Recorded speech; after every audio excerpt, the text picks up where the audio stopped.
Direct me to write a letter, I'll do it. You would just bring it up to my name?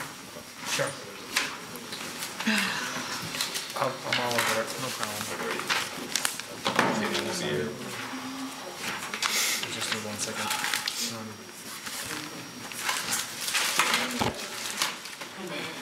Couldn't hear you. Computers are all fixed.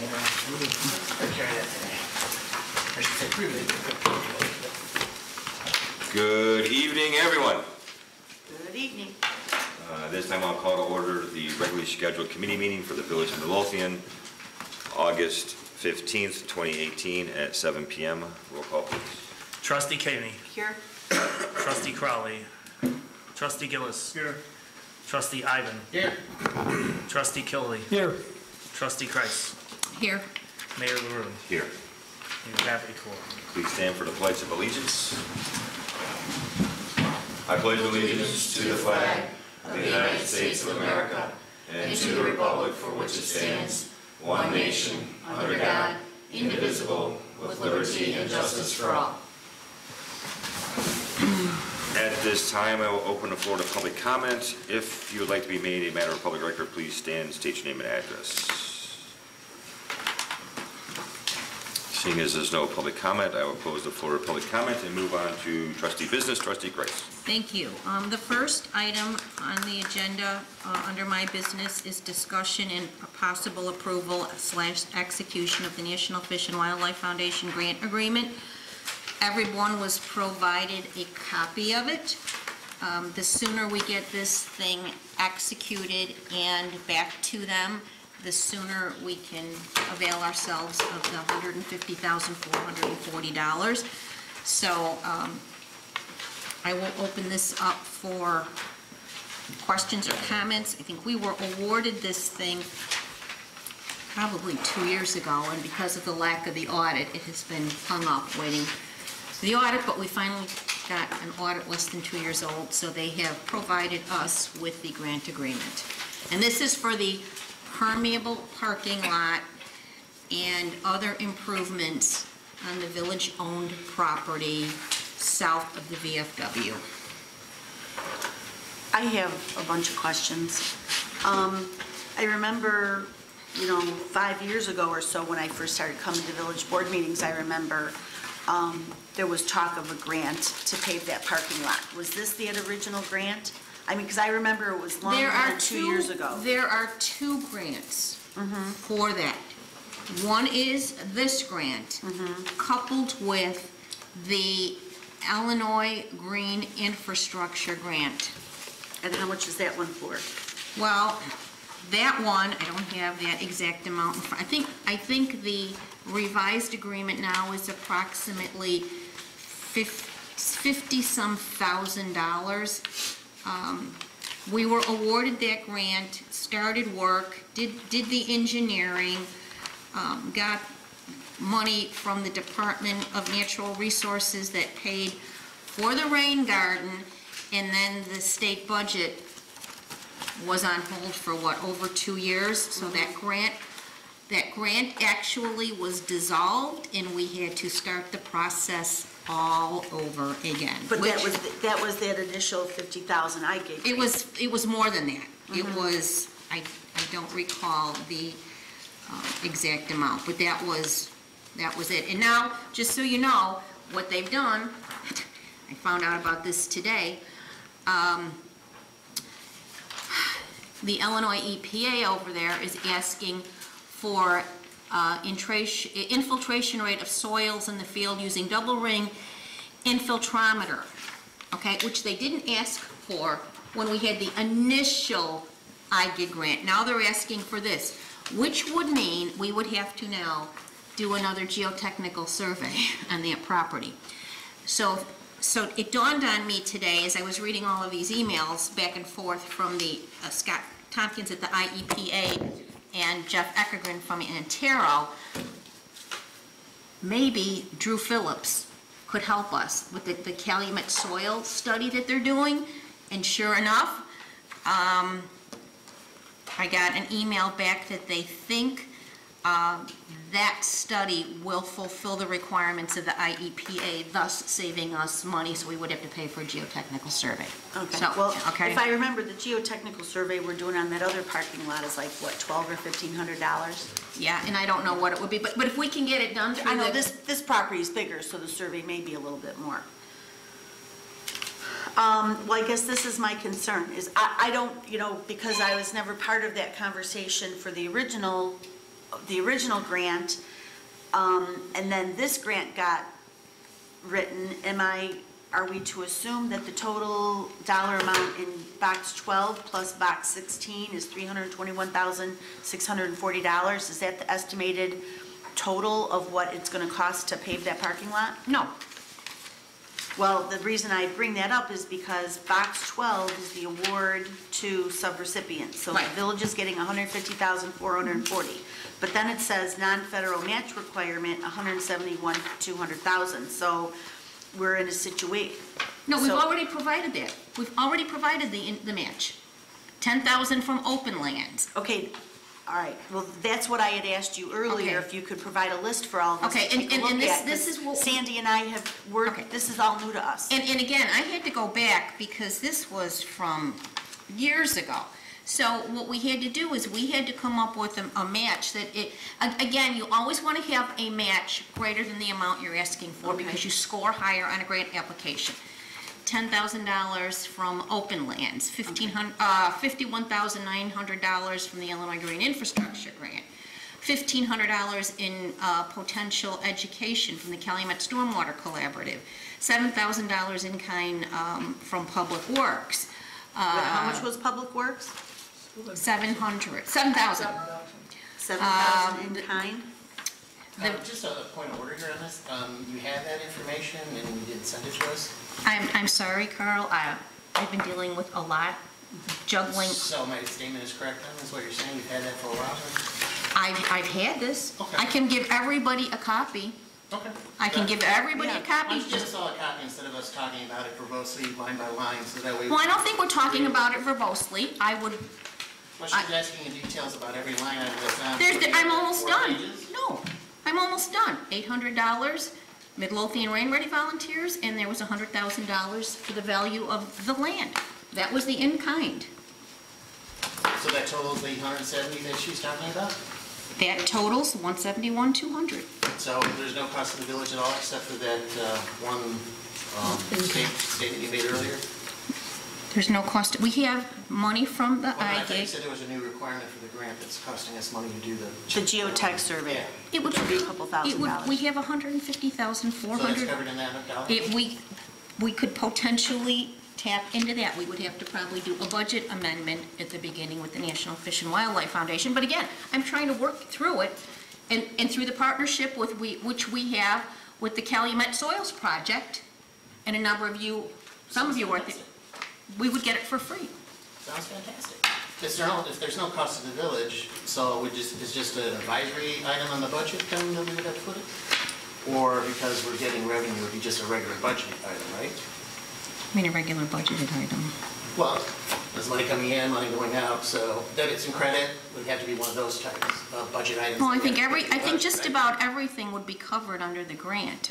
But again, I can't anticipate when we get into this what, again, might surface. But we do have about $200,000 to complete this project, which should have been completed a long time ago. But your guess is that we do have enough.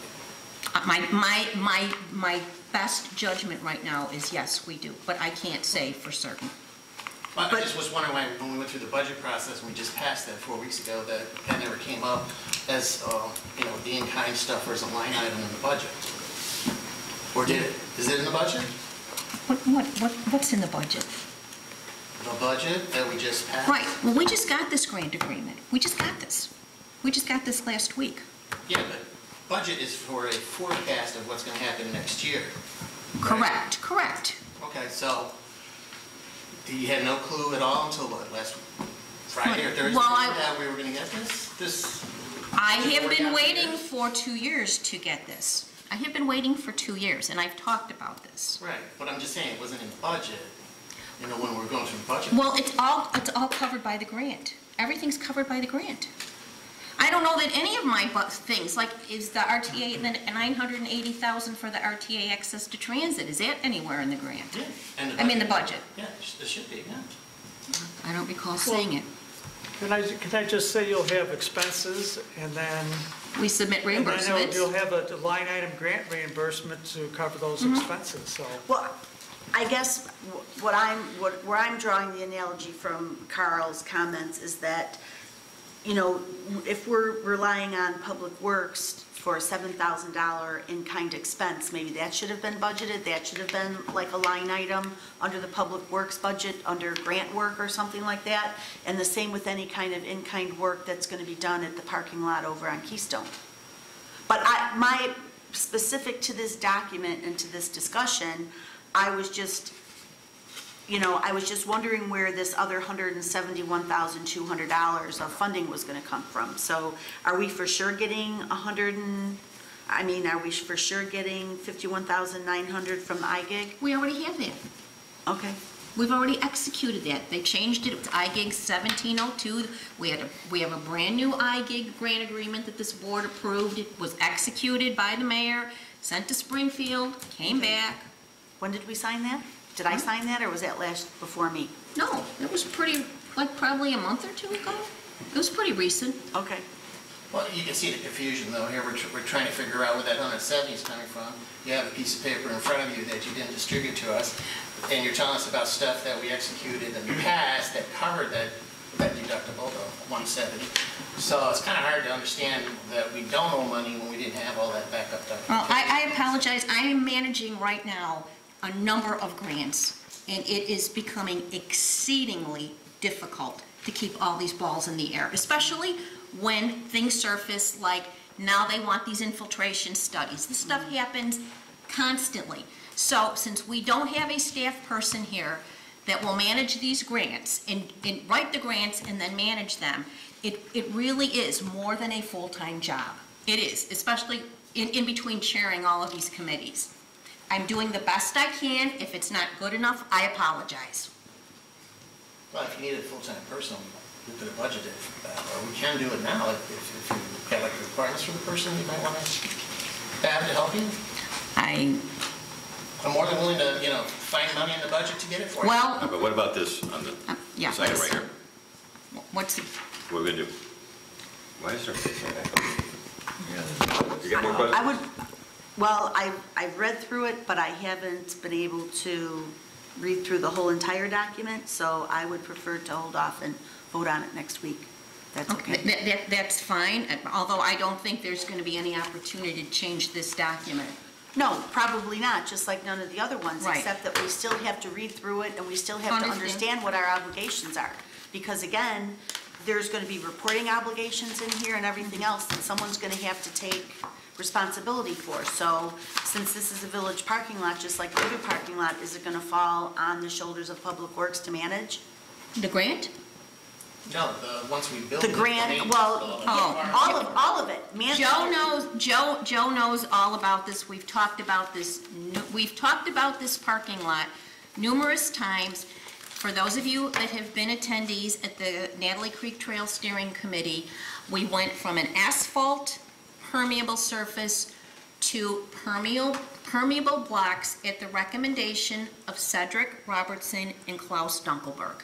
And once we got this funding, it then made it a reality. Once we got the National Fish and Wildlife Foundation, because, and I've talked about this before, the life cycle costs of the permeable pavers are much less than they are for permeable asphalt. And do the pavers require the same sweeping and vacuuming that the paved I asphalt do not requires? believe they do, and Superintendent Sperry has been at these Natalie Creek Trail Steering Committee meetings, and Cedric and Klaus have talked about it numerous times. And that's what. And that's fine. I do recall conversations that we were going to switch the materials on it, but my point is that we just need to read this grant and make sure that we understand what all the reporting requirements are going to be. Just like with the MWRD grant, they had a whole list of reporting requirements, so we have to do the same thing with this. Yeah, I would suggest, Don, if you talk to Joe, and ask if he needs like another part-time person to handle all this new paperwork. and then He's not gonna be process and doing stuff like that. paperwork, They're it would only be, gonna be doing maintenance. yeah, they're gonna be There is doing no- maintenance. I thought there was a reporting requirement. It will be done No. between myself and the engineers. Once the lot's built, I thought there was reporting requirements once the lot was built. I don't know if there is. Not on I'm this saying I one. need to read through this to double check, that's all. I don't believe so. I think, The point is, it's 22 pages. This I- is too much all to take in a couple of days, so So let's we're table just it asking that until, we Next table week? it. Are Does you good does with that? anybody else have any other I'm questions? fine, I just, I'm kind of anxious because we've got this one, and the one you're referring to, trustee Ivan, the reporting requirements is the Keystone parking lot. So you're saying there's no reporting requirements for this one, this new one that we're talking about? No, we have to do things, I believe, up front, we have to do things correctly, but you've got the document too, you can read through the entire thing. I provided it, I thought, in ample time so that everybody could at least quickly peruse it, but if everybody would like to wait until next week, that's fine. So on the agenda for approval next week, Maria? yeah. Sorry, just a minute. That's fine. Sorry. Can we get the budget item then on there too? Because we don't know where it is on the budget, or do you want to set approval for a budget item for our budget, right? I thought I turned that off, sorry. Karen, that list, that paper that you had that you were reading off of that had showed what all of the other, The in-kind donation, all the the other match, matches, yeah, if you could provide that so that it could be part of the, yep. That. part of the next week's agenda and the meeting minutes, then we've got it all documented. Can I ask you to do a motion to temporarily postpone the Okay. execution of this? I will make a motion to temporarily postpone. I'll second it. Roll call. Trustee Kreis, Aye. trustee Ivan, Aye. trustee King, Aye. trustee Gillis, Aye. trustee Kilby. Aye. I'm Motion looking carries. forward to getting that parking lot in. That'd be great. The second item under my agenda, and again, the only reason I asked that it be put on here in this manner is that it was sometime on Monday afternoon, an email came through from Christy De Laurentiis asking that the 40-member municipalities consider passing this resolution. So I'm not advocating for or against it, but I thought we should at least get it on the agenda for discussion because it needs to be passed by August 20th. So, that being said, I'm again going to open up the floor for discussion. Everybody, when I sent the email, forwarded her email to everybody, I included all the documentation. And this again has to do with the county and the changed ordinance for the tax incentives. So you're not recommending this? No, it was just for information. I put it on here. In the event the board wanted to approve it, that's why I had it worded this way. I thought the board needed to discuss it. Yeah, At trustee Cavaney's request, I did send out a note to clerks on our municipal clerk email yesterday to probably 35 municipalities. I've only heard back from 2, and one was a no and one was a yes. That's last night. well, that's not a big help. Okay, The question reads, should Cook County work to create and maintain a tax incentive program that results in lower property tax bills and reduces the tax burden on local property owners and taxpayers?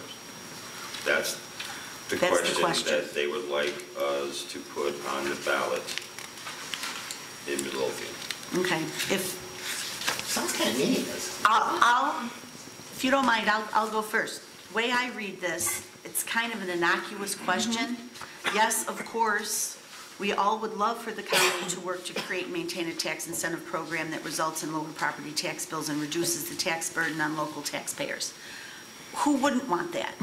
But all the information and all the different things that transpired for the SSMA to get to this point, to draft this up and suggest it, is this question doesn't really correlate back to the real issue at hand, I don't think, and I don't understand the SSMMA's purpose in suggesting all this. I mean, this all kind of relates back to the Cook County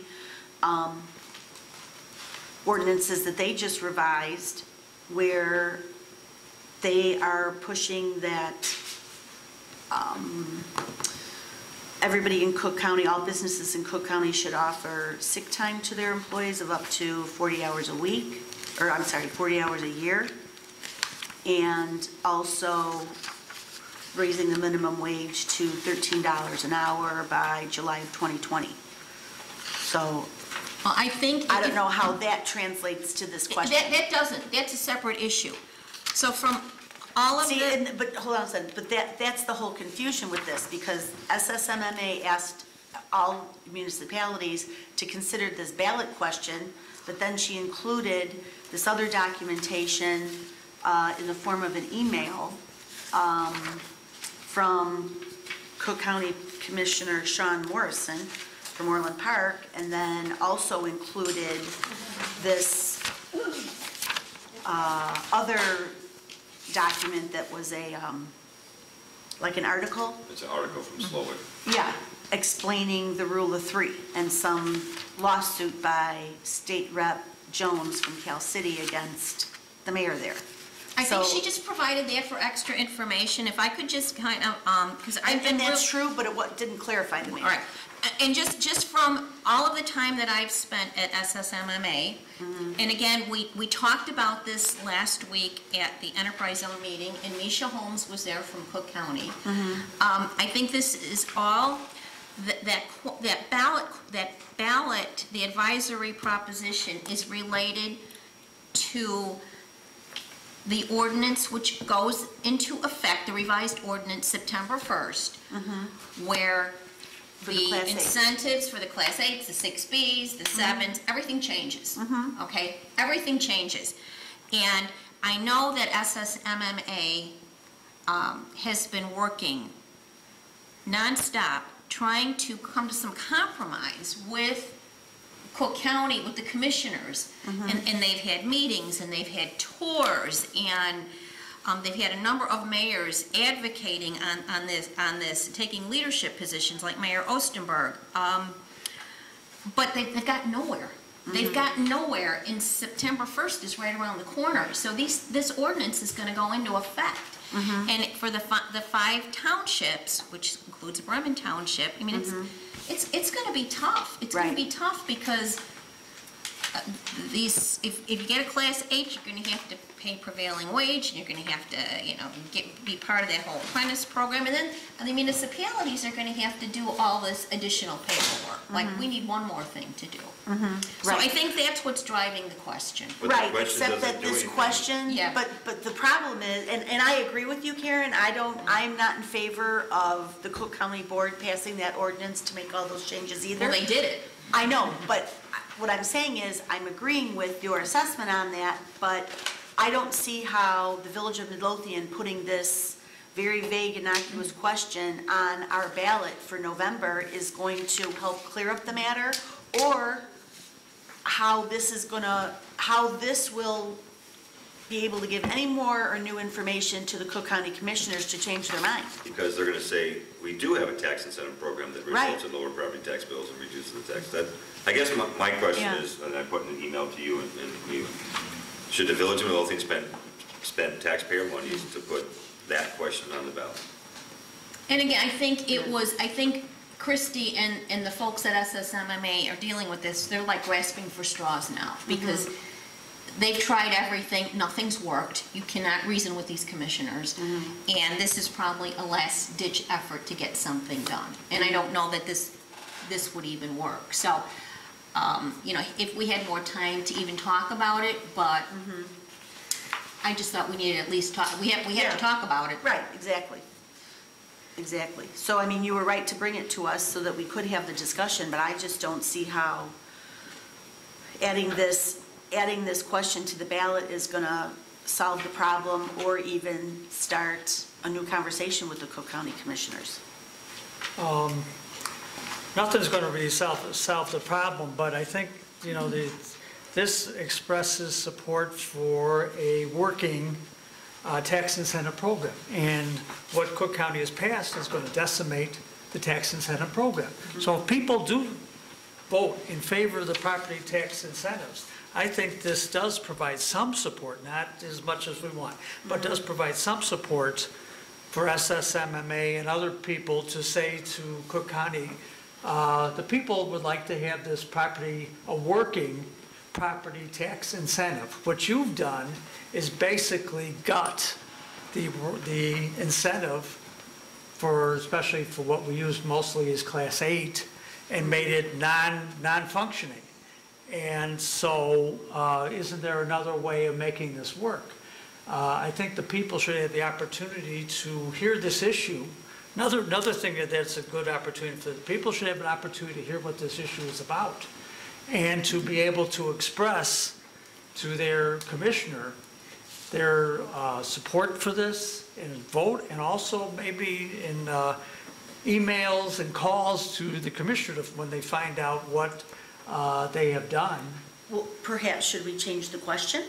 Because to me, this is a vague question, because to Gary's point, they already have this tax incentive program in place, and come September 1st, the tax incentive program is still going to be in place. It's not going to be very good, it's going to be awful, and there are going to be a lot of businesses who won't pursue it because it's going to be unaffordable for them if they have to, it's almost, if they look at the true cost of it, it's almost going to be a wash. They're looking for a Class 8, which would reduce their property taxes to a residential level for 10 years, but at what cost in the front end if they have to pay prevailing wage and if they have to participate in apprenticeship programs and yada, yada, yada. So they're not really gaining anything. Right. They're paying for it up front, and then they're going to get the discount as time goes by for 10 years to pay it off. So there's really no gain.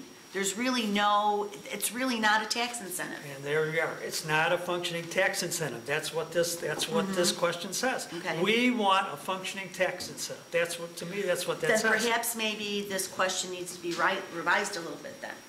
Well, I don't know, I don't know that there's, again, we just got this on Monday, and I think the date of August 20th, I don't know what the dates are in the county clerk's office for filing things. I'm thinking that has something to do with it's got to be passed by August. Okay, To be on the November ballot. to be on the November ballot, so there's not a lot of time here. And I'm sure that SSMMA, when they did this, they want the question to remain the same for all municipalities, so that they can then say, whoever decides to adopt it, well, we've got all these municipalities that supported this. Alan? It just seems like so they provided the article from Slowick with the line complaining about what governments do by putting questions on the ballot like, is the grass green and the sky blue? That's pretty much what that question is. That's kind of what this question is. Well, if I may, Trustee, I think I suspect what the reason that the SMLA or MA drafted the way they did was to not offend the Democratic members of the county board and being perceived as picking a side with the Republicans to show them up on this ordinance. I think they're trying to be constructive in saying exactly what Trustee Kilby said, which is that we want a functioning tax incentive, but at the same time, if they wrote it the way that we would like it, the way I would have wrote it, they would be perceived as taking a shot at the county commissioners, and that organization simply cannot, doesn't have the luxury of showing up to commissioners because they do so much for us as a lobbyist group. Right. And I think when it was all said and done, they took that and said, that's pretty much our good faith effort to let them know that we need some relief from this without showing them up. Otherwise, I think they would get a backlash from the commissioners who would say that you're just working for the Republicans now and trying to embarrass us. And of course, the unions, which obviously support this, would have a beef with them also because of the way they wrote it. So I agree with you. This is blue. The sky is blue and the grass is green, but I think that's all they could get a consensus on without offending the commissioners. Alan, when you got your responses from those two other clerks, did they indicate why they were yes or no? No? Okay. Just a yes or a no? Okay. They're probably all scrambling to figure out what to do, just like we are. Everybody is. Well, I would be in favor of putting this on the ballot, as lukewarm and as nebulous as it is, you know. I still think it's better than nothing. And I think, again, it's not only going to provide some support for change, but also will educate our residents about what is actually going on with Class 8. Well, then, if we're gonna put this on the ballot, if the board's gonna agree to do so, then we need to send a letter out to every voter. I don't care if they're registered or not, every resident in this community needs to get a letter. Not every voter, every resident in this community needs to get a letter explaining what this question is about and why we agreed to put it on the ballot. And explain to them the whole Cook County thing. You just said it, Donna, we need to educate our constituents as to what this is about. So if we're gonna go to the expense of putting this on the ballot, then we need to take the next step and go to the expense of making sure that we very clearly outline what the issue is between the municipalities and the Cook County Commissioners and how they change the Class 8 status and how that's gonna affect development going forward in the Southland. So, yeah, this is like a advisory to them, Right, right? yes. So it has no impact at all, except that. Unless But we need it to starts the conversation. Right. We need to explain to them why Yes. the question's there, though, Yeah. because this question is so vague, Yeah. people are gonna look at this question and say, what the heck is this about? Yeah, I agree with you. In some form or fashion, we need to educate people Right. on a personal level, maybe by a newsletter if you ever I mean, get that 'cause- off the ground. But I mean, we do have to explain the question, otherwise this is useless. Okay, but just so I'm a little bit more clear on this, when the rules change on September 1st, does that mean that any business owner or any potential new business owner that comes to town that's gonna move, whether they move into one of our strip malls or whether they buy a vacant building and fix it up, are they gonna be not allowed to do work themselves anymore? Are they gonna be required? They're gonna have to follow. Prevailing wage, But wait, well, what if the guy's handy and he wants to do his own drywall work? prevailing wage, and they have to use members from a accredited, Apprenticeship. Apprenticeship. So this is gonna prevent, going forward, any business owner doing any work himself. If he wants a Class 8. what's the class A? If they want to Class Class A, A, they're yeah. forcing people now to go out and hire individuals to do the work. They can no longer do any of the work themselves At and say, prevailing I wage. did this work, and I did it in a workmanlike manner, and it's correct, and it's been certified correct by the village, they gave me an occupancy permit. That's not gonna be allowed anymore. That's the way I understand it. Right. The other thing we talked about at the enterprise zone meeting was, and this was from Misha Holmes, who works economic development at Cook County, said her understanding is that as long as your application for a Class 8 and your $500 fee and your resolution are filed by August 31st, you should be eligible for the Class 8, as long as you have that control number. But I would not, there's been some discussion out there that if it's not certified by the county board prior to then, are they gonna try to pull something else? Because it's gonna have to go before the county board at a county board meeting to get approved. But they're saying if it gets filed at the assessor's office, and you pay the $500 and you have the control number, you should be okay. With the old rules. Pardon me? With the old rules. With the old rules, but there was still some question. That was from Misha Holmes, okay, from Cook County. What do you think roughly it would cost us to go through this process of advertising? We don't have to pay for the ballot, but we have to pay for the publication in the newspaper. So what's that, $200? I don't think so. That's it? And the Maria's referendum will have an explanation. Maria's time? Yeah, but I think we need one too, because, Yeah. But on the ballot, there will be an explanation Right. provided by the clerk. but not. And who do we direct people to with all the questions? It's not gonna explain, No, I'm just Yeah, saying. No, it's not going to The explain the ins and explanation's outs of not this. gonna You know, and maybe I, a 10-page ballot. we can get some kind of, a fact sheet or something from SSMMA. I could reach out to Christie to see if they're developing something. All right, you wanna make a motion?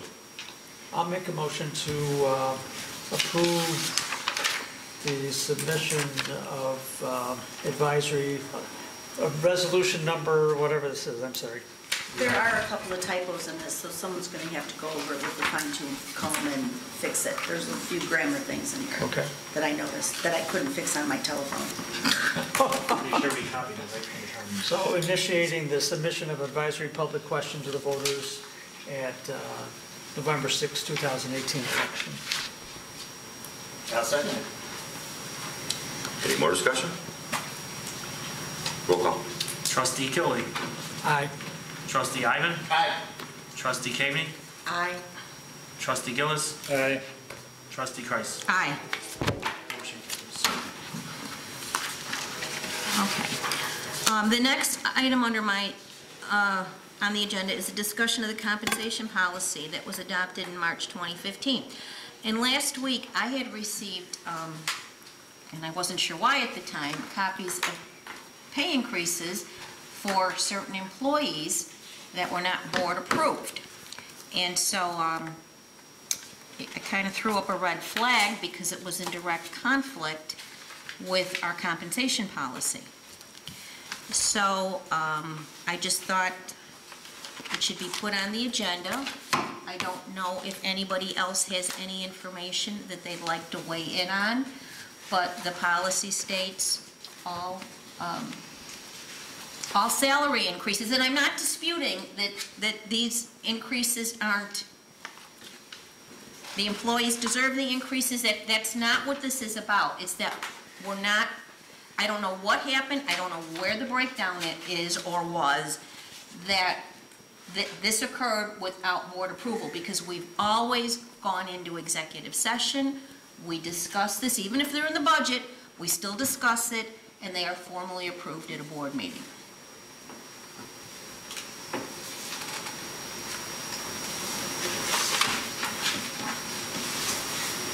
I don't know what happened. Anybody know what happened?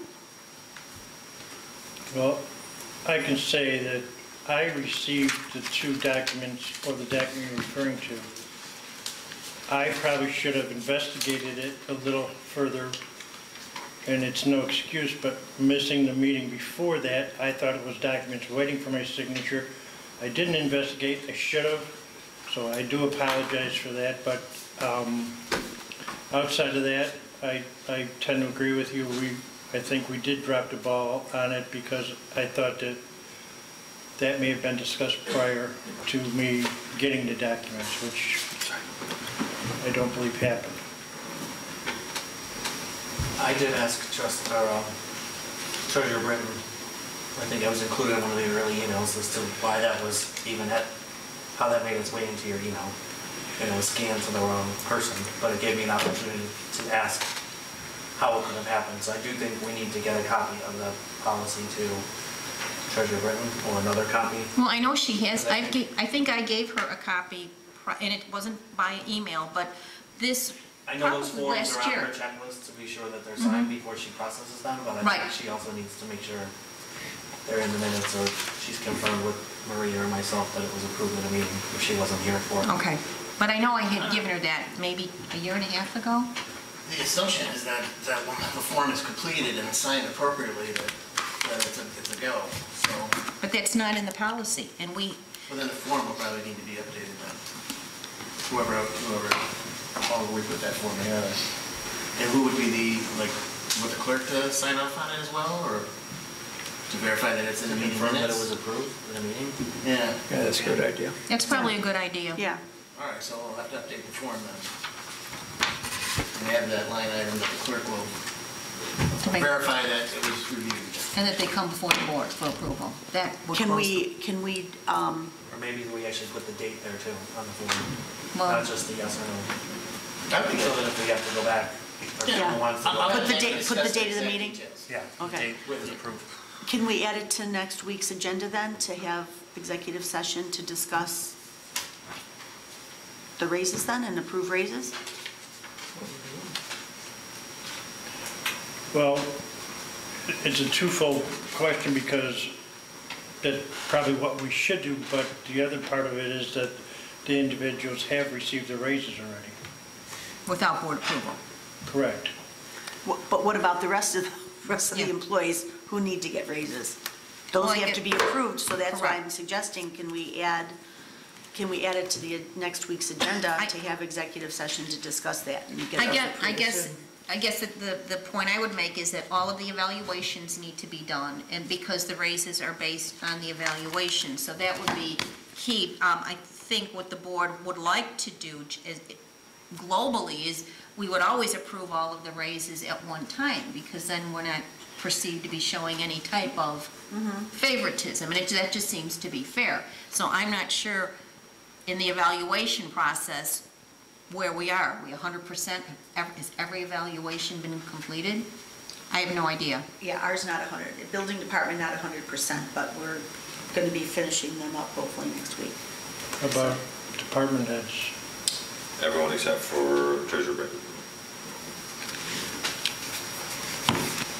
I think there's some confusion, and I understand where it's coming from. At the present time, this is the policy, but, the issue is going to be, and I think the plan was that the employees would be given a raise at the time of their evaluation. And that basically the board was asked for what were the parameters of the merit raises. And, I think that wasn't really approved at a board meeting. It was asked, I think, at the finance committee, but I think this policy may need to be worked a little different. The person in question, though, that this raise is for, that goes outside the parameters of the merit raise, so. Yeah, and if we follow the schedule based on the reviews and stuff like that, it should have been done in April. Right, So everybody else is now late, so if we wait for them all to be done, right. it's, what month is it now? So, I mean, we're talking whoever long get- wait for somebody to get their raise, because Right. the rest of the departments Yeah, aren't. whoever, I don't know what the protocol should be or what we have to do legally, but I think the idea of people getting raises when they get their evaluation is a very good idea. Now, if there's things outside of that are pay adjustments outside of merit raises, then that should be, something separately. The other thing I'd like to comment on, that policy really contemplates something that I think that's very good, that to create a salary structure, both internal and external, that is, internally is in relationship to the job and to other employees, what their pay is, and make sure it's relational and correct, and also external to make sure that it's somewhat reflects the external job market on the low side probably, but, just to try to keep it where, that right now, if we're recommending pay raises that are outside of merit raise, it's basically done by the department head, but there should be some sort of structure, I think, to evaluate that if the recommended pay raise falls into the correct structure or is outside of the proper, structure. So I love what that compensation policy said, because I think we need that to properly give people raises and outside of the merit raise and pay adjustments to make sure that they're correctly and fairly done. So, are you recommending that merit raises is one set of situations and that adjustment is a different? Yes. Merit raises are something that the board can just say, hey, I think we said, what was it, 3% this Yeah, time? it's Okay, 3%. it's 3%. It's up to the department head. As long as they didn't exceed the total 3% in their budget, then good to go. I mean, the board, I think should be asked to approve that, but I don't know if we need to approve it for each employee, especially since the protocol is to give it at the time of evaluation. We don't want to go back and say, well, wait a minute, never mind, you shouldn't have got that, that's wrong. Well, and that's But- not my intent. Right, It was on a but, go-forward basis. I think having the clerk sign off on it will Right. eliminate any confusion. But if there's pay adjustments for people who were too low in the past, well, I think it should fall into some sort of structure so that we can evaluate it properly in relationship to the job requirements and to what other employees and departments are being paid. That's all. And I think in part, we did do this with one of the individuals that we're referring to, because it was brought up at a finance meeting, it was brought up in executive session. There was a job description adjustment based on the individual's current rate of pay and the individual's current job description that this individual is doing. We did follow that. And then it was brought up to the department head to bring that up when the department head reviewed the budget for the department, which we did follow. The only thing we didn't do was approve it at a board meeting. So we dropped the ball on that aspect. The other parts, I believe we covered.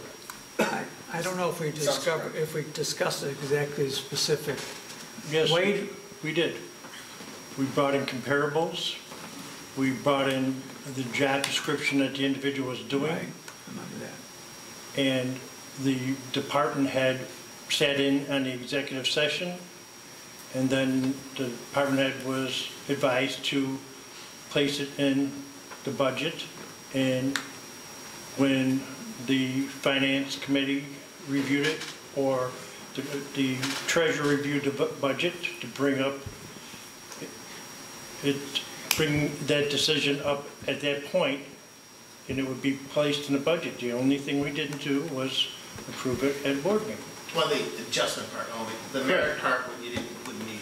Right, we didn't include the merit part, we just include the adjustment. Oh, it was only adjustment? Yes, based on the job description. Right. Okay, good. And Alan, you're going to revise the form? Yes. Okay, Well, I think it's technically Maggie's form, but I will. Yeah. okay, or you'll work with her? We'll hook it up. Okay. Get it done. Okay, moving on here, we had a Keep Midlothian Beautiful meeting here today, and Kathy was there for part of it, and Helen was there for all of it, and Maria was there as our executive director for all of it, and I think we got an awful lot accomplished today. We actually now have partnerships not only with Bremen High School, but with School District 143.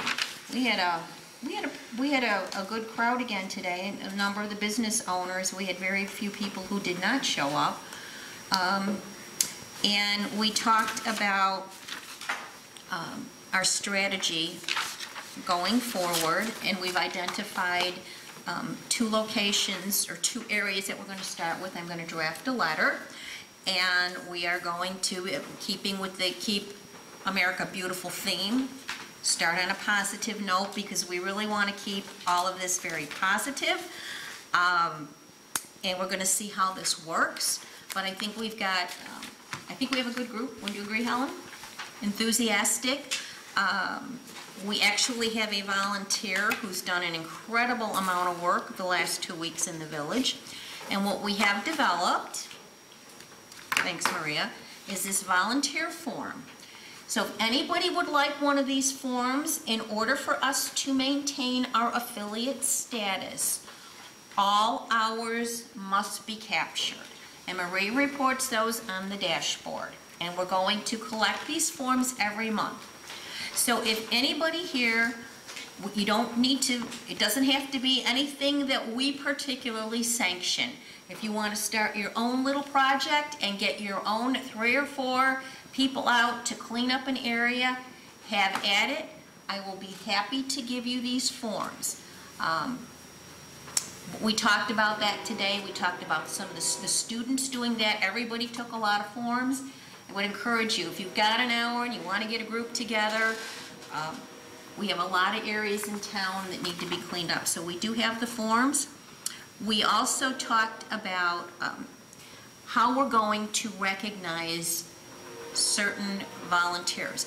And when Karen Erasmus did our affiliate training back in July, she talked about the Onion Award, which is an award you don't want, and the Orchid Award. And so we want to recognize those people who are going above and beyond. And we actually have 2 of them now in the village. And if I can contact them, and if they are available, I would like to do a presentation, kind of surprise them next week. Just ask them if they could come to the board meeting for a presentation on KMB, if they're available, and give them these certificates that we've developed. We've got to make a couple changes, Maria, right, to the certificate. We'll frame them, and Helen ordered, we have our first supply of goodies that came in, decals for businesses, windows, some small signs, some more shirts, some bags, and we'd like to, and I'm going to purchase some things out of my personal funds to add to that so that we can give these stellar volunteers just a little incentive, because we really want to grow this. We can't have the 20 people that are in the steering committee and the board.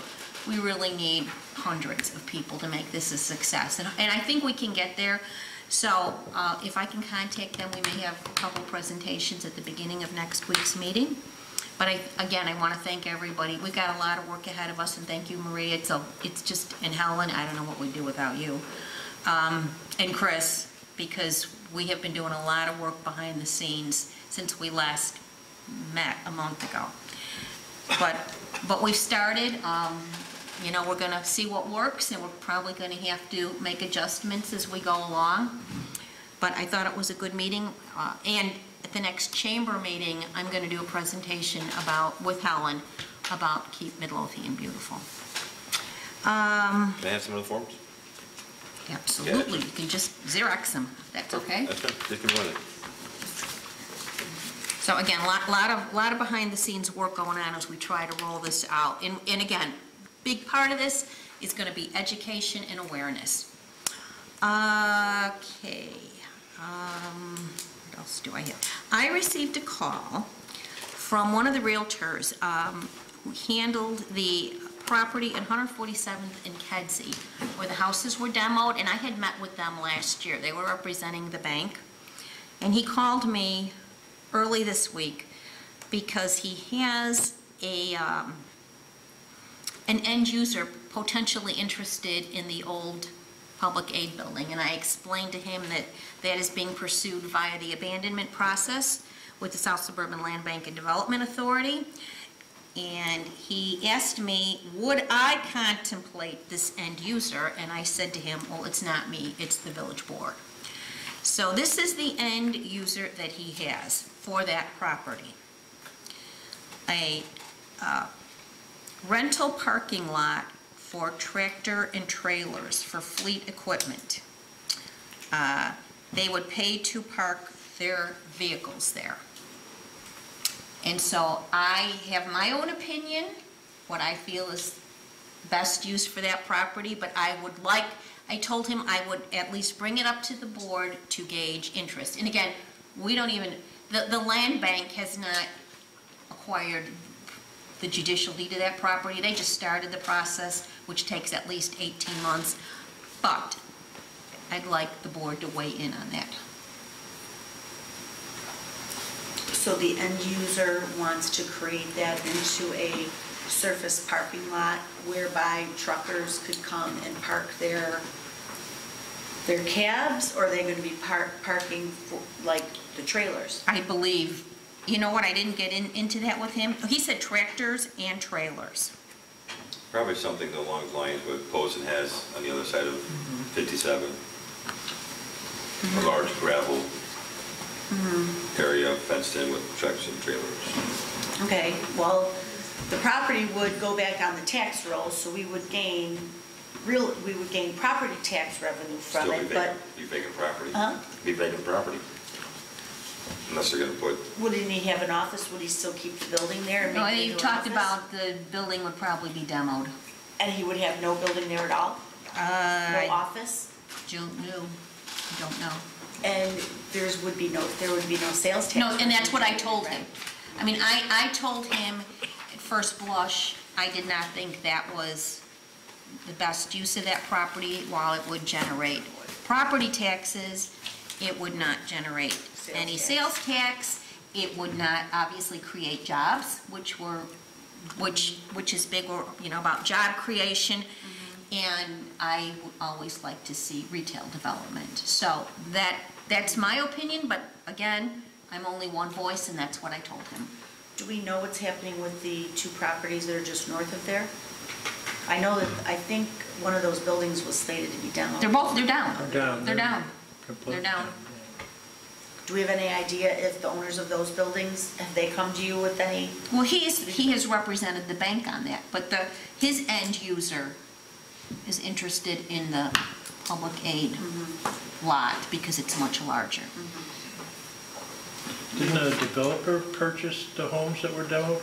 No, it's bank owned. Okay. Oh, bank owns those homes too? Okay. Yeah, these realtors represent the bank. So just speaking for myself, I would mirror your comments, trustee Kreis. I think we need property tax revenue, we need sales tax revenue, and jobs. Right. I think hopefully if a business is going to be there, it's going to be assessed differently, but one way or the other, I think we need to produce jobs. That's going to make other businesses go. Retail especially, restaurants, Maybe even a things like hotel. that. We've even talked about with the interchange potentially at some point, Right. a hotels. Right. You know, but Yeah, that's and I'm only one opinion. This does nothing for our town. Anybody else want to weigh in?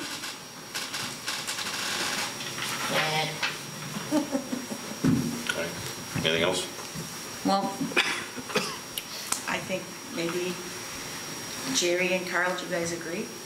I don't think it's. I'm not excited about it. No, I'm not either. No. all right, well, now, Either. call him and tell him back to the drawing board, okay? And just the last, Just to be clear, what is it zoned for? that is, I'd have to look. Because if the business that buys the property it's zoned for that, we can't tell him no. That's true, but wouldn't that have to go through special use? I believe you are correct. And I think I told him that. I think I told him that would have to go through special use. We'd have to get a definition of precisely what he's doing, but my Right. guess is that you're correct. It would That be would have to go special through special use. use. Parking lots typically are special use. And anything with vehicles is typically Yeah, because special the use. former use of that was, it was an office building, right? Well, it was an electronics manufacturing plant, with it Armatron or Amtron, something years ago. Amtron, yeah. Yeah, and then it was office space. So I'll look at the zoning, but I I'll have think. an answer before the meeting's over. Okay. And then the last thing, if we can arrange it, I was contacted by Chicago Metropolitan Agency for Planning. They are starting to roll out their Go to 2050 plan. They're on their Go to 2040 now. And they want to film Helen and me next Tuesday for their rollout video, and we're trying to see if we can make it. I don't know that we can, but even if we can't, I thought it was an honor, at least to be asked, because they know of our reputation in flooding, dealing with flooding. And then lastly, on the agenda, Natalie Creek Trail Steering Committee meets tomorrow at 10 a.m. and we are going to start talking about the Invest in Cook and how we are going to roll everything out. And Tim Egan from the Cook County Highway Department contacted me today. He's working through his change about addressing the concerns that the board had, that we somehow work into the IGA the other two municipalities for the local match. So, but Natalie Creek is meeting tomorrow as we start to formulate our plan moving forward through this whole QBS process and the next steps in marketing. And so I'll see some of you tomorrow morning. And that's all I have, and I'm sorry it was so long. Can I ask one question? Sure. Have you heard from South Suburban Land Bank about their potential occupancy of the old Penny Pinchers building? Because best of my knowledge, I don't know if they've come and applied for a permit. They have not. Don and I were copied on an email from Russ. Don, how many weeks ago was that? On 3352? Based on the reports they received from the village after the inspections. It was more than they had worked into their budget. and they were going to see if they could extend their lease at their current location. They were going to see if they could adjust their budget. So there's the possibility that they may not be moving in there. Okay, so if they don't move in there, then how are they gonna go about marketing that property to sell it or rent it to somebody else?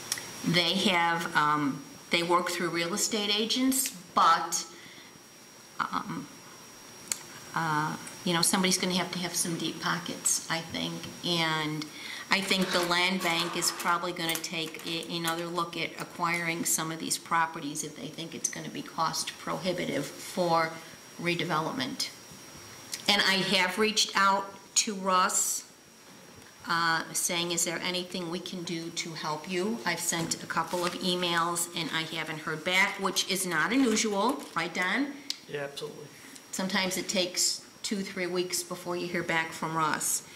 But that was the latest update we had, that it might be cost prohibitive. So if it's cost prohibitive for the land bank, it's probably going to be cost prohibitive So for other what end happens, users. what happens to that property then? Does it just sit there? It will sit there. The land bank owns it, it will sit there, and it will not generate any property tax. So I don't know if the board has any ideas or suggestions. But are they gonna have their brokers actively market it?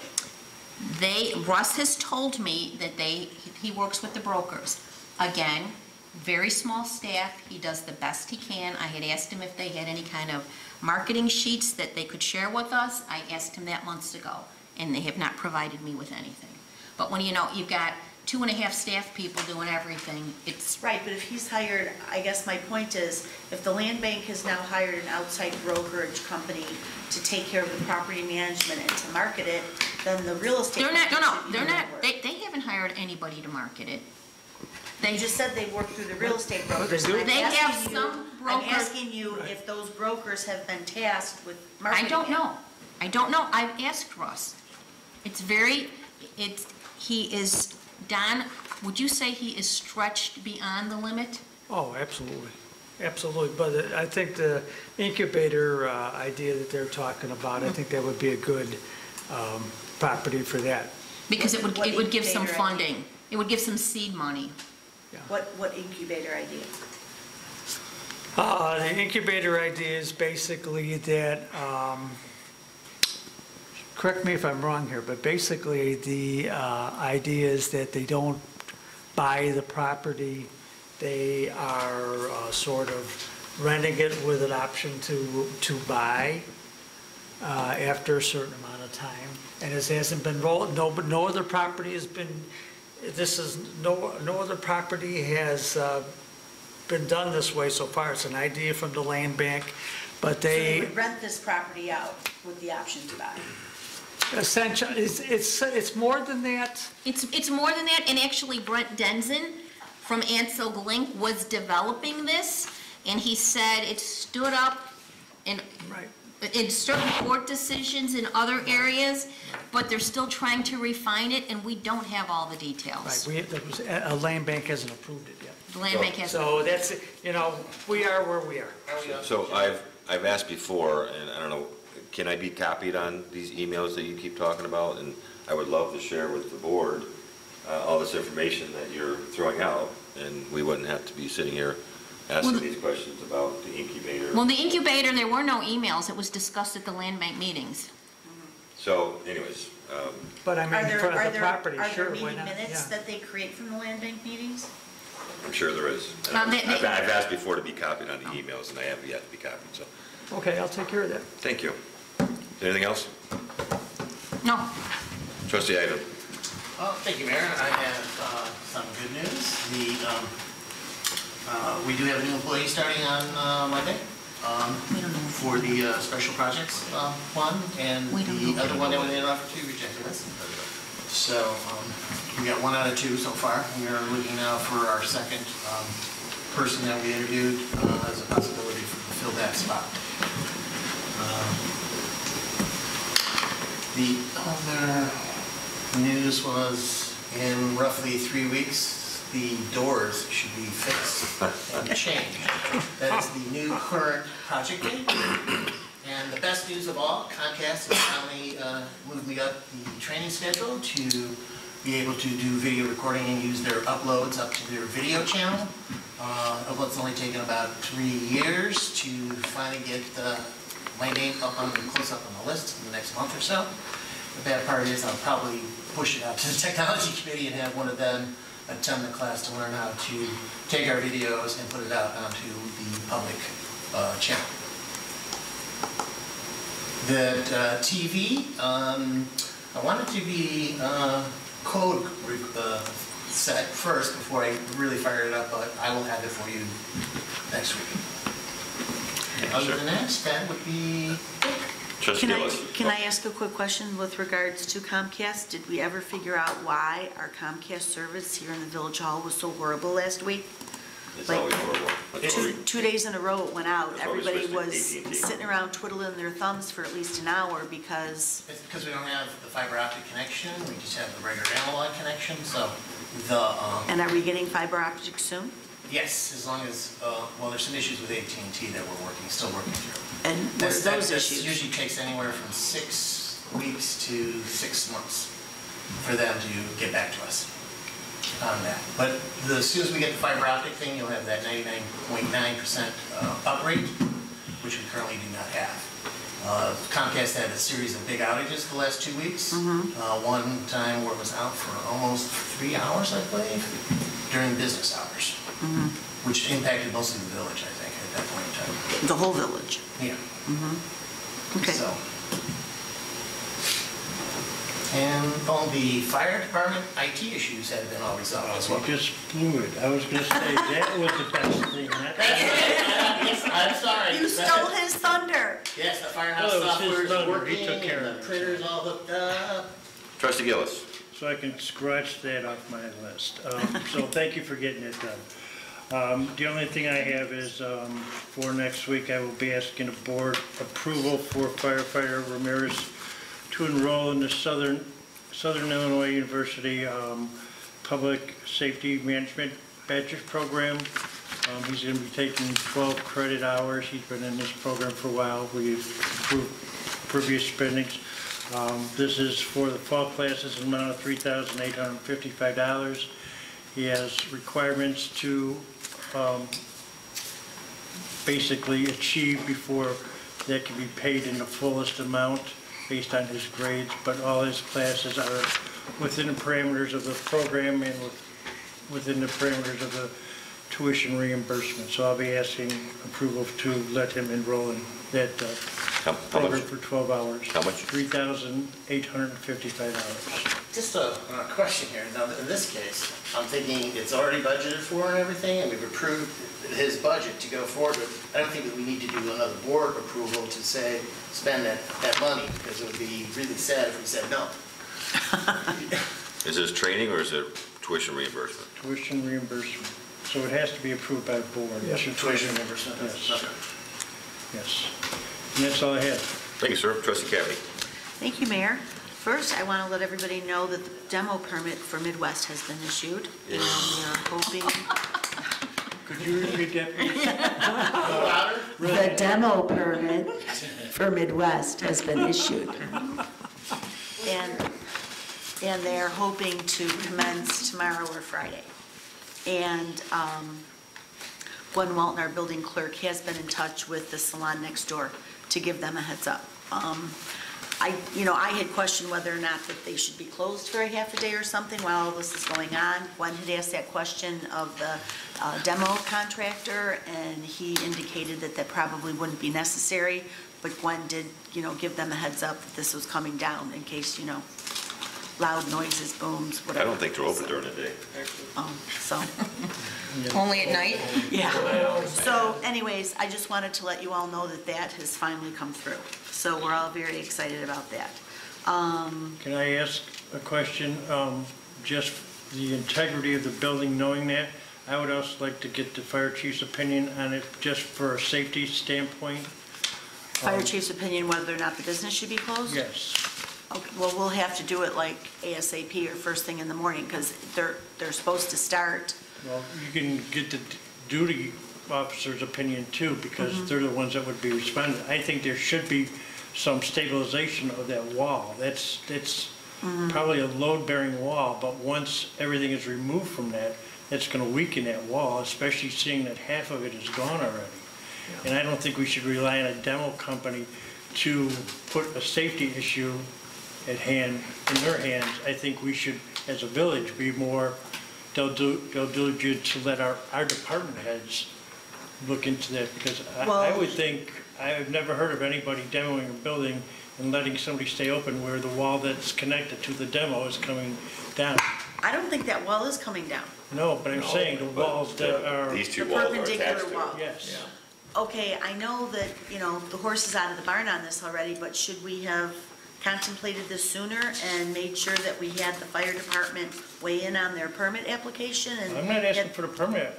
I'm asking to not let them be in that building when they demo it. Right, I know, I'm saying, I wish we would have had this conversation sooner every time we discussed the permit, because I would have Well, made that, I wish we would have had the permit sooner, but we didn't. I know, so we but I couldn't didn't- well- Make that decision.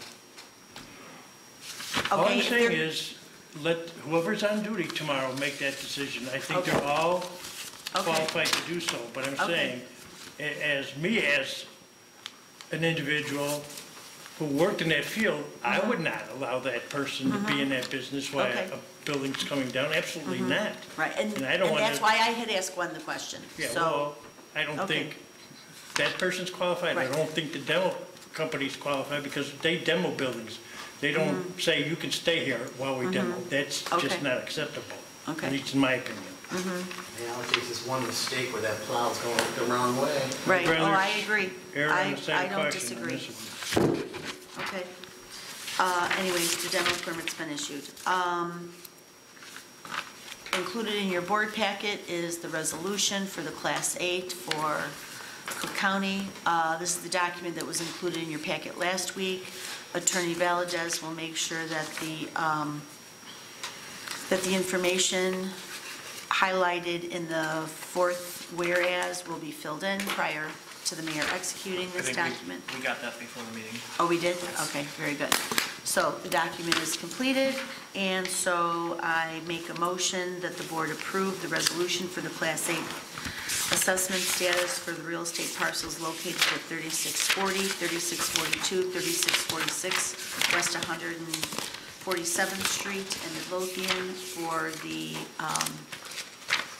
expansion of the Cousins business. I'll second. Any discussion? Question would be, stupid question would be, all the permits have been issued? Pardon me?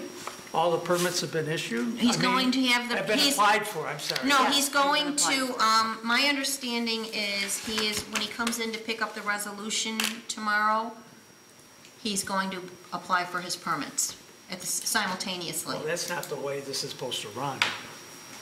He applied for, he did submit. He applied for- He applied okay. for his There's permits a a couple permit weeks ago. application here, There's a right? permit application here. He Okay. applied for his permit already. Okay, And we were going through, it went through the site plan review committee. It went back to him with questions, Right. with regards to some of the construction of the development. And then he did have a meeting with Fred last week to go over and finalize all the final details. He was supposed to bring all that documentation in.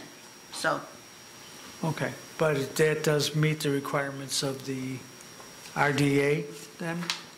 And the, I believe once the permits are issued, then he can be handed the resolution.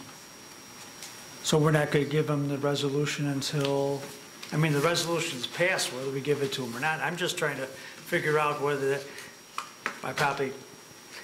the RDA contemplate, I thought it was when he applied for the permits, but I'm not sure. Do we know? I don't want to do anything wrong here. I don't have the RDA in front of me. I think the intent is he's gonna come in. Well, you said, Kathy, the application is here, right? There were Yes. just some things that had to be worked through, which to my understanding have been worked through. So now the permits can actually be issued. He applied for the permits, they haven't been issued. He will come in and they will be issued, and then he can be given the resolution. That's my understanding, but I don't have the resolution in front of me. We have the resolution, I'm looking for the RDA.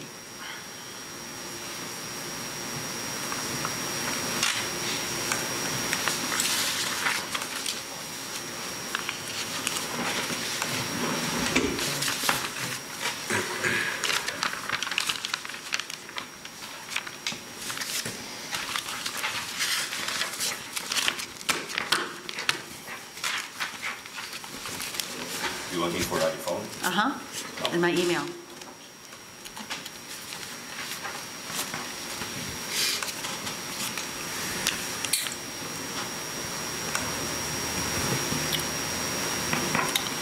Got it. Can we move on to? I'll find it.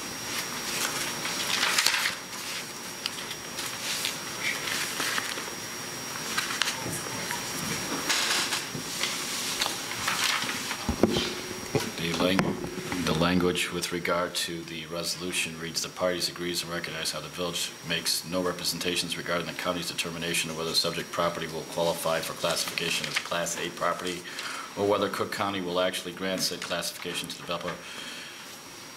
Developer warrants that neither the village nor its agents has provided any legal counsel regarding the subject property." It has to do with when he gets the resolution. I think he has to, the permits, I believe, have to be issued. That's the question. I don't know. Obviously, time is of the essence here, but the bottom line is that the RDA is the RDA. The permits have to be issued. He has to comply with, I think, all the protocol for the permits before we pass the Class 8. Keep going.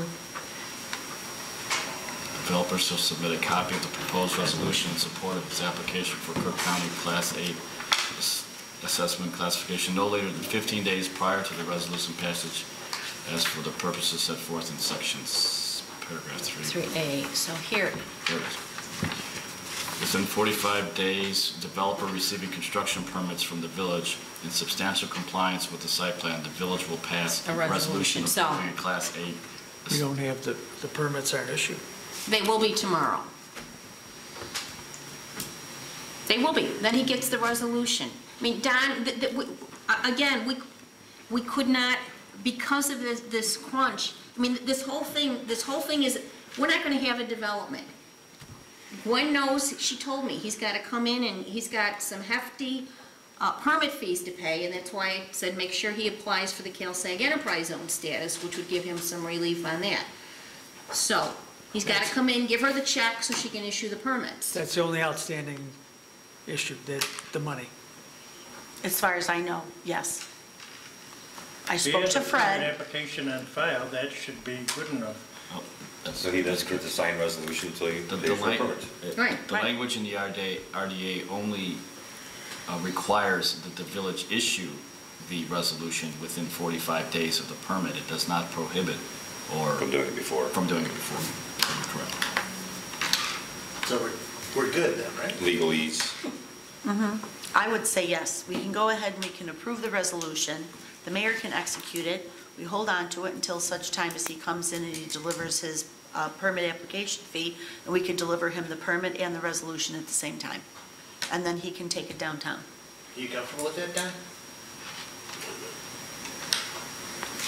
We passed the resolution. How the heck can we withhold it from him if we passed it? Like the attorney just said, it doesn't say Right, it that doesn't we say. have to wait until he applies for it. It says we have to do it Within within 45 45 days days. of a month. Okay.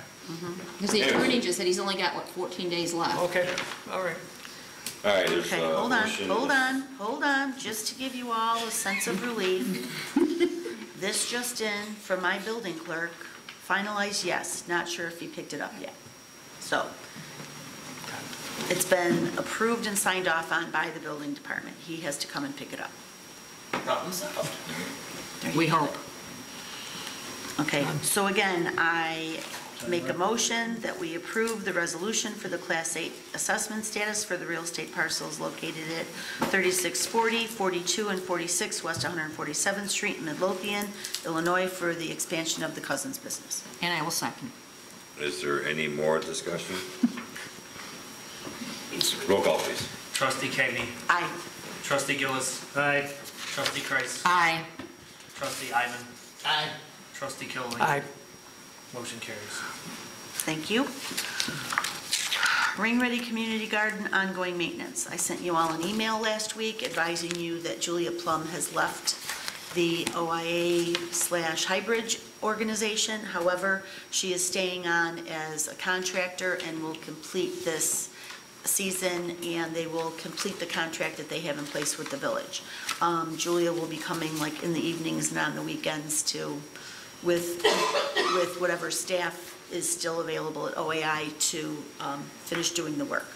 So I had a conversation with Molly Dowling, who's the executive director at OAI, and she told me that they were in the process, and again, this is all in the email that I sent you last week. She advised me that OAI was waiting on to hear about 2 grant opportunities that they applied for to determine if they were going to be able to hire someone to fill that position. So we don't know if Julia Plum will be replaced or not. So given that, and given the fact that we have a rain garden that needs to be installed as part of this Keystone parking lot, and given that we are putting in the big rain garden down by, that was part of that other iGig grant that we got, that $240,000 grant. Aren't we putting in another big rain garden somewhere? No. Didn't we get approved? The grant didn't get approved for those rain gardens. Oh, okay. I had a conversation with someone this afternoon, and I thought maybe it had, so maybe it was my misunderstanding. At any rate, we still have this 5,000 square foot rain garden that going to have a little bit of maintenance necessary, not probably as much as it's needed in the last couple of years. And then we're also going to have the new rain garden at the Keystone parking lot that will have to be installed and then also maintained. So we need to, as a board, figure out for the village how that's going to happen. And Don, I had asked you and Carl if you could get in touch with Ruth. I recall that a friend of hers came with her, I think it was last year. I got the information, I'll give that to you. Okay. I was going to reach out to her to see if she would, have any information as to anybody who would be interested in, or that was qualified to maintain those rain gardens. So, anybody have any comments, questions, suggestions? No, I just have a comment about the maintenance of the rain garden. I thought at one time we were going to get additional mulch for the east side that still needed to be spread. Yeah. Has Somebody that was. been canceled? Because I've never seen it out there.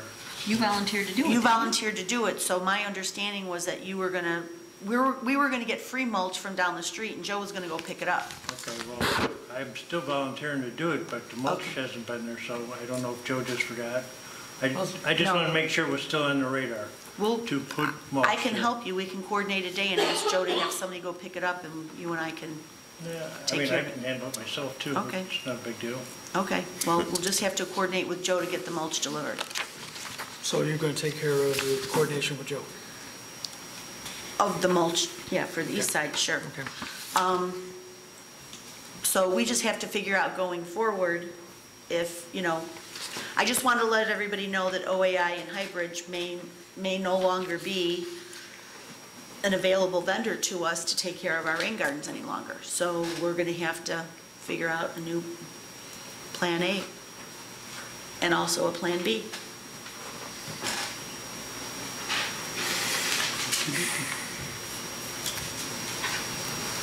So Jerry, do you recall when the Park District put in the retention pond at Belly Button Hill, and then when they redid the Memorial Park, did any of those areas, did they need to have maintenance done?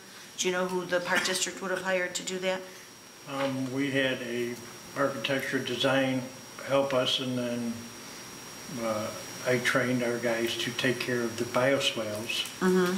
But we really didn't have rain gardens, we had bioswales.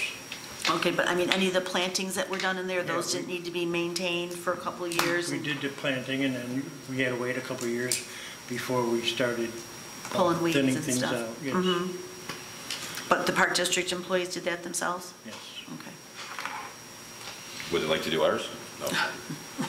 I'm retired from that. It's kind of sound like that we need to train some people in public works to do this specifically, or, you know, like go to school or something.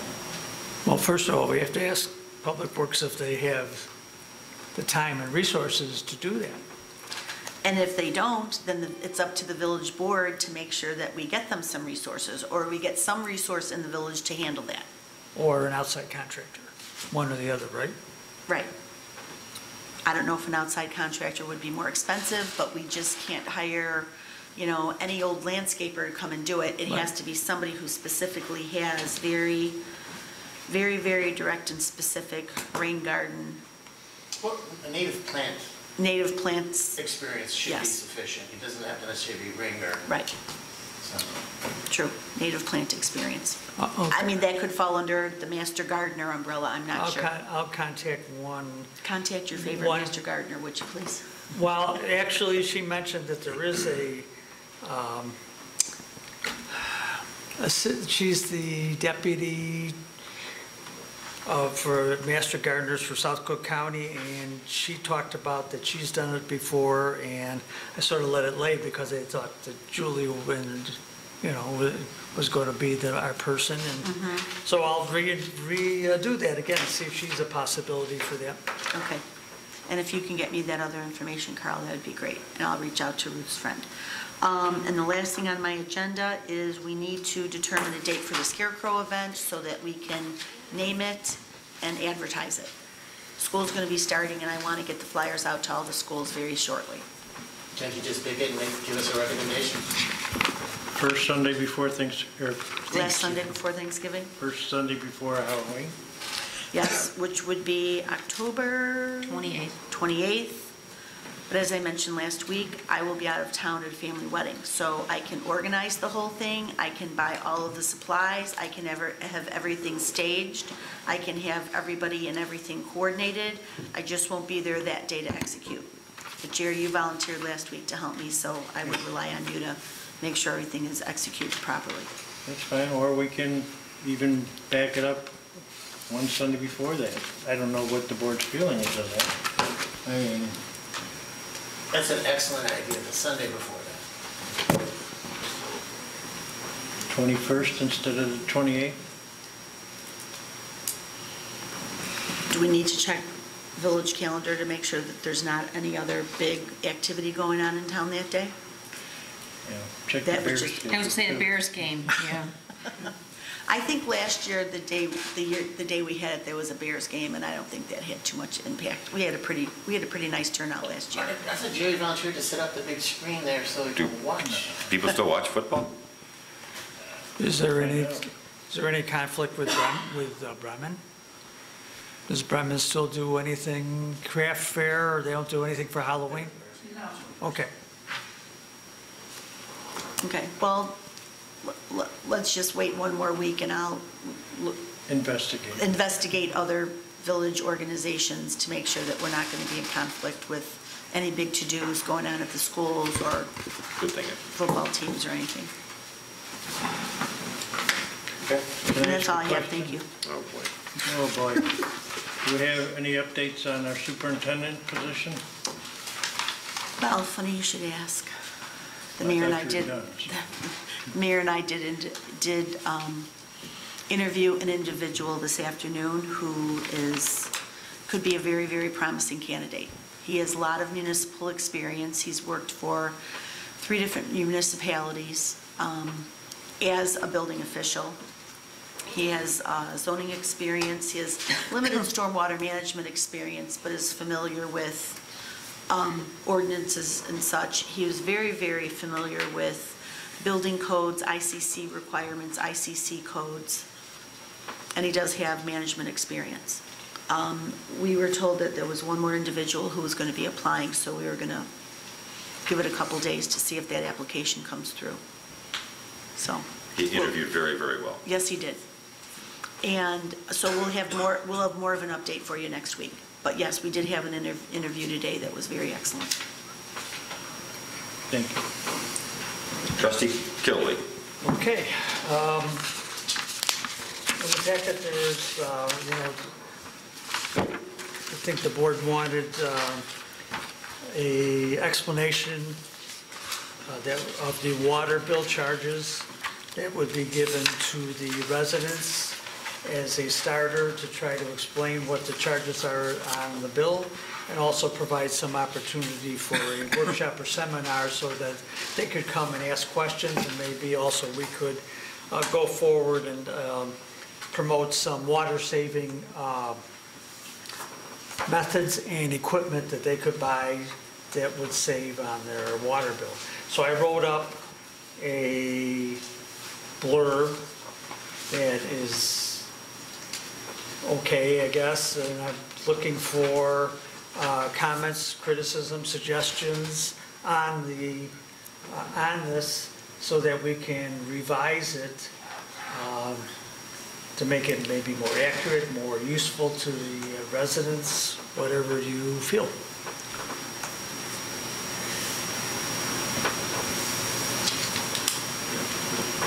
I read it. I think it hits the highlights. What I would like to do is give it to somebody to wordsmith it.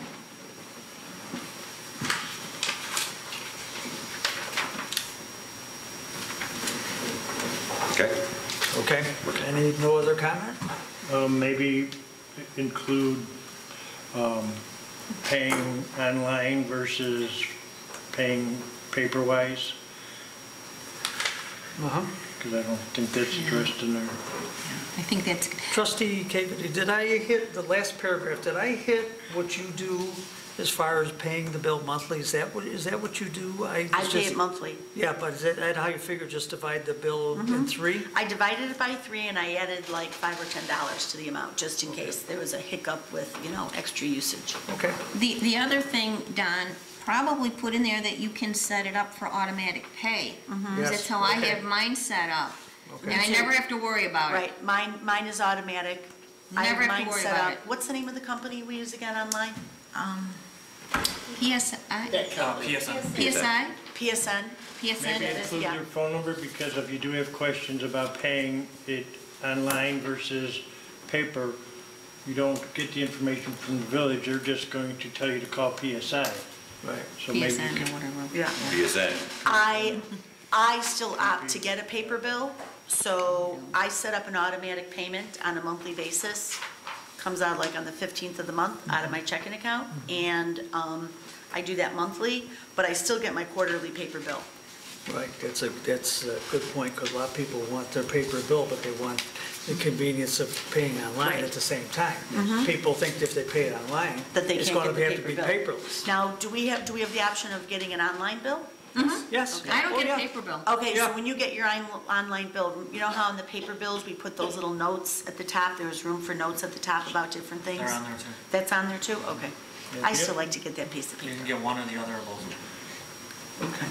the only reason I bring that up because I know of instances where the online, your email maybe has been put to junk mail or hasn't been received. We've had that happen before. I mean, we have residents had that happen before, and I Oh, personally gotcha. had that happen. It goes into, yeah, Yeah, you get the Or automatic goes into message that says spam. you have a new bill. yeah. It goes into spam or junk mail or So something. you would like the phone number? Yes. For PSI, PSN, Yeah. whatever it takes. CSI. PSN's phone number or the village? No. PSN. PSN, okay, sorry, Yeah. if something went wrong. I think you're getting close on this, Don. Okay, again, we want to try to have something here in the village hall to let people ask questions if they want in general about the charges, not specifically with their bill. If they want to set up an appointment to talk to the office staff, we can do that also. And also, I think it's important that we promote water savings. You know, no matter what it is, the source of water is finite, and you know, Jawa is one way to save money, but it didn't work, and maybe that's a blessing because people should be working to conserve water. And I think that's one major way that a lot of these people could save on their bill. Sounds like a newsletter article. Pardon me? Sounds like a newsletter article. I would agree with you too, but I would, you know, they can either come here or they can have, you know, we need to hit them with in different ways because not everybody reads one thing. There's this one little thing. Pardon me? One little thing. You might want to add, instead of like spelling out how the PSN works and all that stuff, is just maybe reference to their website directly, which should Reference to have their all that website? information. Or our website, where we have the page on the water billing stuff. You know, So you want to refer them to our website? and the PSN one, if that would make it, you know, less to read, basically. Okay. People aren't, We'll have to people figure tend that not out. to read the full page. We'll have to figure that out. We don't want to make it more complicated than, Right, but Okay. I mean, if they want to do electronic billing, just say, go to this site for Yes. electronic billing. okay. Instead of trying to And spell then it make, out on a telephone number. make That's what steps that people Reverend can look Nathan at, told is me. exactly what they have to do. Okay. Thank you. Newsletter, we haven't moved forward on the newsletter. I've sort of been waiting for information from different departments or different trustees. We haven't got there. So what I'm going to do is I'm going to make a mock-up of a newsletter and put items in there, subjects I think that we should have in the newsletter. And I'm going to give it to the department or the trustees that it applies to and let them get their comments. And if this applies, then give them the ball as far as making an outline of what needs to be said. And get this ball rolling because I think it should have been done a long time ago. And that's, I think, one way of getting comment and feedback from the people who want things in the newsletter. Won't be a really good layout for the newsletter, but it will give us a general idea of what's going on. I believe, hopefully, one of the person you hired can do a newsletter. Well, the two people that we made the offer to both did newsletters, so. And neither Only one. got- Well, now we only got 50% of it, the staff that we're looking for, so. Okay. I will hunt for another one. I know you will. Thank you. At the, actually, National Night Out, I talked to a gentleman who is, he is the manager of Harris Bank in Orland Park. He's actually a Midlothian resident, and he told me about a program I-REFI from Illinois Housing and Development Authority. And what it does is it's a federal program that if the homeowner is paid on time for the last 3 years, that they can get, if their property is underwater, they can get assistance from the federal government to get a credit of $50,000 on their mortgage. That would result also in a new loan, a new mortgage being created. And that's as far as I know from my expertise. You can go to the IDA website, but the easiest way to do it is to talk to a local bank, Harris Bank in Midlothian or Orland Park, if you're more comfortable with that. Also, First Midwest is involved in that. And is this income-based or can It is not income-based as far as I know. It's not income-based? Oh. Just as if your property's underwater. So, seemed like a good program. Illinois Housing Development Authority has been very, very effective at their programs, and we know that from our demolition, that they helped us with demolition of houses, right, for the grant. IDA did? Yeah. No, they didn't. Didn't we We get had- IDA we- grants? We had an IDA grant. Right, okay. But that paid for Right. the asbestos Well, that's what I'm saying, testing. Yeah. they were effective in Yeah, making that work. with the land bank. With the land bank, Yeah, so. Russ works very you know, closely with I IDA. think that might be something that would be beneficial for a lot of our residents. If you have any questions, I'd be glad to, if you left a message at Village Hall, to talk with you about it. Next thing is another resident National Night Out. Guess I kept my ears open. There is a smart weatherization program that is administered from NICOR. Basically, it is income-based, but it will provide, if you qualify, for weatherization or insulation for your home. This resident that we talked about got insulation in their home, in their front walls, and their outside walls, that is going to save them quite a lot on their heating bill. So again, it's on the NICOR website. It is, Is that the program that, Different. different one that we? I don't think it's NICOR, I thought it was no, it's not, through ComEd, no, the insulation No. program? The insulation. For older homes, that was. Right. The that was- insulation program is for older homes, and that's through ComEd. Yes. Okay, sorry. right.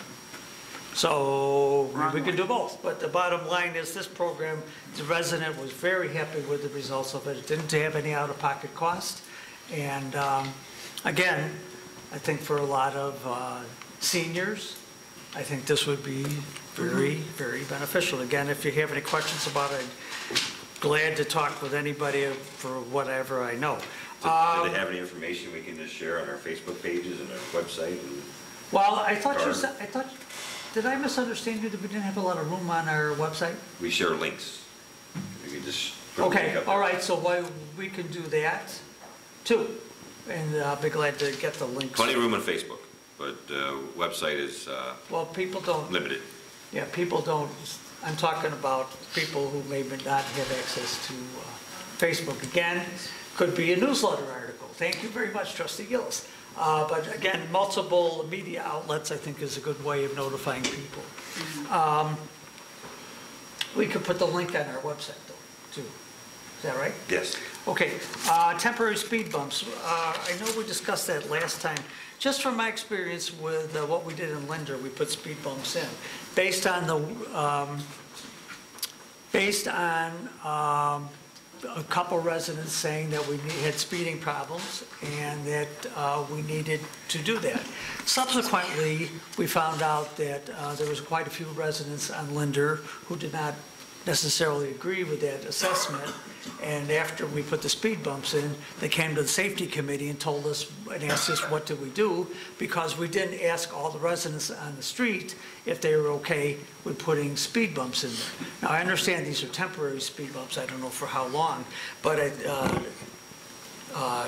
Chairperson Bartecki, I think, found out that there are 14 homes on that street, and I wouldn't want to, just based on our past experience, which we opened up a can of worms, I would ask that if we do want to talk about this on Laverne and other streets, that the safety committee be tasked with with finding out from these homes if everybody's okay with it, or if they want to have a meeting about it to provide more information. I think when they find out that it's temporary speed bumps rather than the permanent ones at Linder, probably wouldn't be too bad, but there was a lot of disagreement that we had no idea was happening, and I think the protocol should be that if we want to do this, that we ask all the residents on the street if that is okay with them, because there was some residents who were very upset that we put speed bumps on Linder without their knowledge, and they probably wouldn't have been in favor of it to begin with. So I don't know how we move forward with this, but if we want to take a look at Laverne, I think that would be something we want to task the safety committee with and see if they can make sure they got positive feedback on that. Can I make a suggestion? I believe we have a policy, and I'm looking for a little help here. I don't know if it's in the rain-ready plan, or there is a traffic routing that covers speed bumps, speed humps. Active transportation? Maybe it's it wouldn't be the Rain Ready plan, it might be in the active transportation Yeah, plan. But there is a policy that covers that, and I believe Public Works and the Police Department are involved in that too.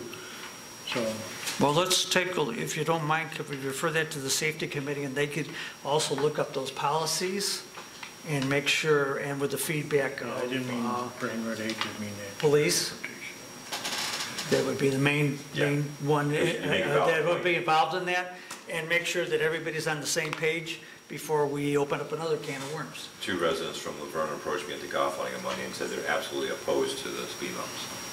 So Is that right? Make a good point. Okay, I don't know. I just know what happened in Linder. Yes? I also sent Don last week, I did some research and stuff on different things for speeding and speed bumps and stuff. And there was one document was the pros and cons. And I thought that, I mean, it really was informative. You know, and it's really, one of the things that it pointed out was it's just like a false security type thing.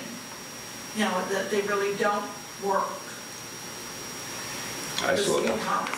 I slow down.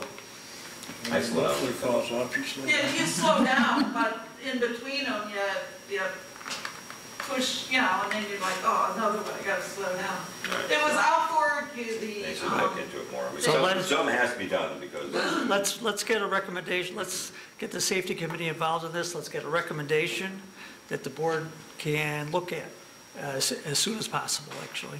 Because apparently Laverne, the problem might partly go away when the golfing season ends, but apparently it's not just the golfers, it is residents it's from the residents, yeah, feedback. because it's during bus pickup and drop off, so in school year, so that's after Pick golf up and season. drop off, On Laverne, they blow through there with kids getting off on buses, so. oh. Okay, but the safety committee in their September meeting, I think that should be on the agenda. And give as much feedback to the board as far as what the decision points would be. And also make sure that everybody's on board. If they're not, the board should know about that. Two other things that not on my agenda, but two quick items. Since the grant for the Loma did not come through, I still think the Loma is a good thing to do. We did pass a ordinance, I believe, or we talked about an ordinance, but I do think it should be referred to the Rain Ready Committee to make sure we've got all our ducks in a row. We're doing it the right way in accordance with what the Rain Ready plan is, and get the the endorsement of Rain Ready Committee to before we go forward. But I would just ask that the Rain Ready Committee put that on their agenda for September to make sure that everything we're talking about is done in accordance with the Rain Ready plan. And lastly, just a question with the right way. I believe when that development was approved, I'm just questioning, did we approve 2 Class 8s or 1 Class? We just approved 1 Class 8 for right way, is that right? Correct. And then the other one will be approved when the property is disposed of? Well, when they have an end user and Right, just like we okay. do with All right, I was everything else. just wondering, because there is some right-way vehicles on that other property sometimes. So I just want to make sure that we did this properly, and thank you very much. That's all I have. Thank you, sir. Could I ask a question? Oh, sweet. Yes, sir. This must be contagious, across from Kathy. We had talked about it months ago about the Public Works taking over hydrant testing. Do you know if that has been in their work schedule this summer? Because I know one of the things is if it doesn't get done, it's going to affect our ISO rating if we reapply for ISO. So, and I know it was mentioned to superintendent trustee, I just don't know that it was put in the schedule. Yeah, I don't know. I'm not quite so sure that he felt he had the manpower to do that, but we have to resolve that one way or the other, so I will ask that question.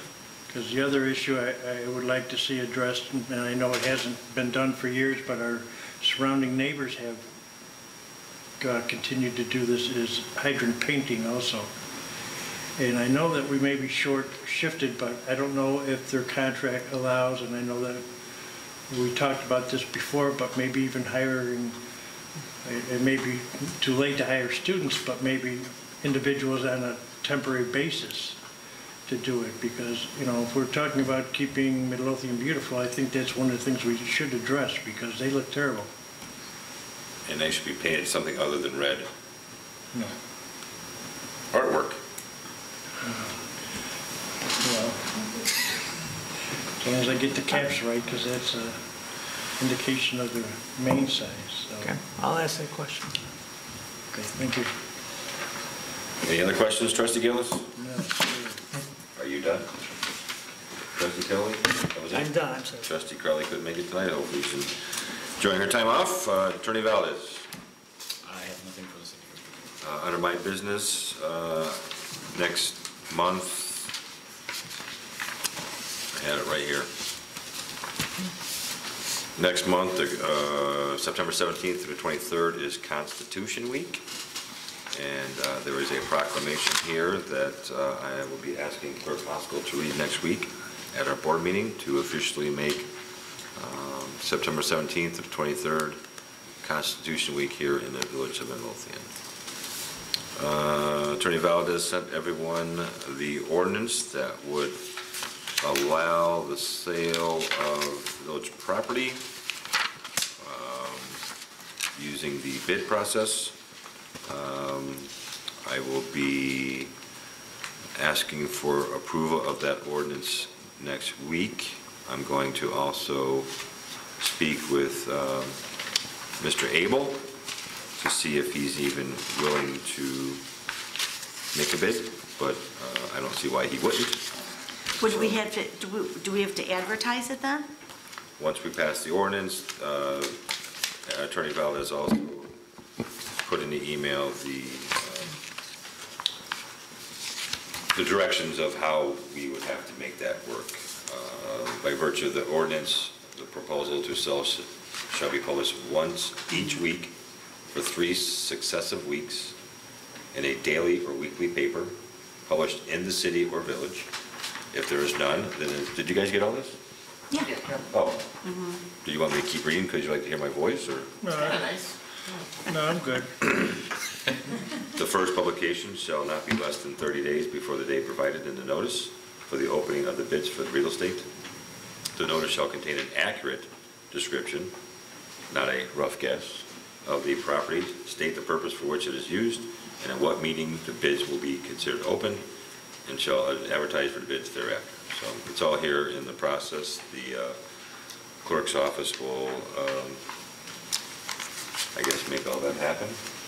And once it passes. So. And so this will allow the board to sell a village property for less than the appraised value if there's Yes, that's correct. And nobody coming forward to buy it at the appraised value or 80% of the appraised 80%. value. Actually, it would Okay. even allow you to take a lower bid if you feel it's in the best interest of the village and Okay. you have reasons for it. Yeah, you make findings.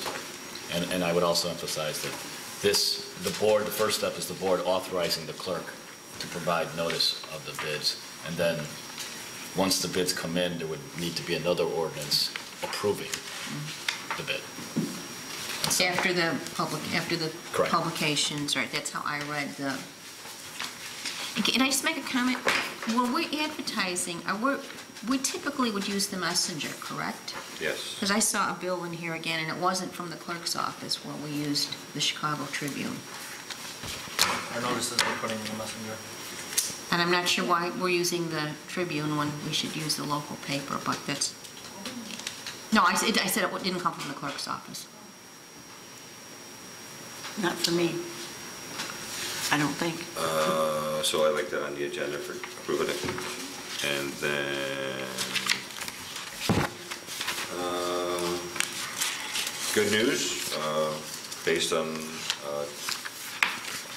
Cook County's review of the claim for rebate and supporting documents submitted, the Cook County Department of Revenue hereby approves your request for the above-mentioned refund period in the amount of $2,697.84. A check will be forwarded to the address above. This is for the tentative determination of a claim for rebate for gasoline and diesel fuel tax rebate. So I'm going to give that to Maggie. Would you like? Yes? No? Sure. Okay. And I can't find the other letter I got about the internet purchasing sales tax. That was approved by the state. We will be getting our share, whatever share we get now of sales tax, we will be getting the same percentage from the internet sales tax that the state will be collecting. So won't be a lot, but could be $100,000. You know. With no service? Well, I don't know. Let's not get ahead of ourselves. So I just thought it was, another chance to bring a little bit more revenue into the village. As long as you say, the state performs its, well, whatever. Clerk Moscow. Oh, boy. Who's doing this? Oh, you want me to do that? The annual Big Bikes and Big Axes,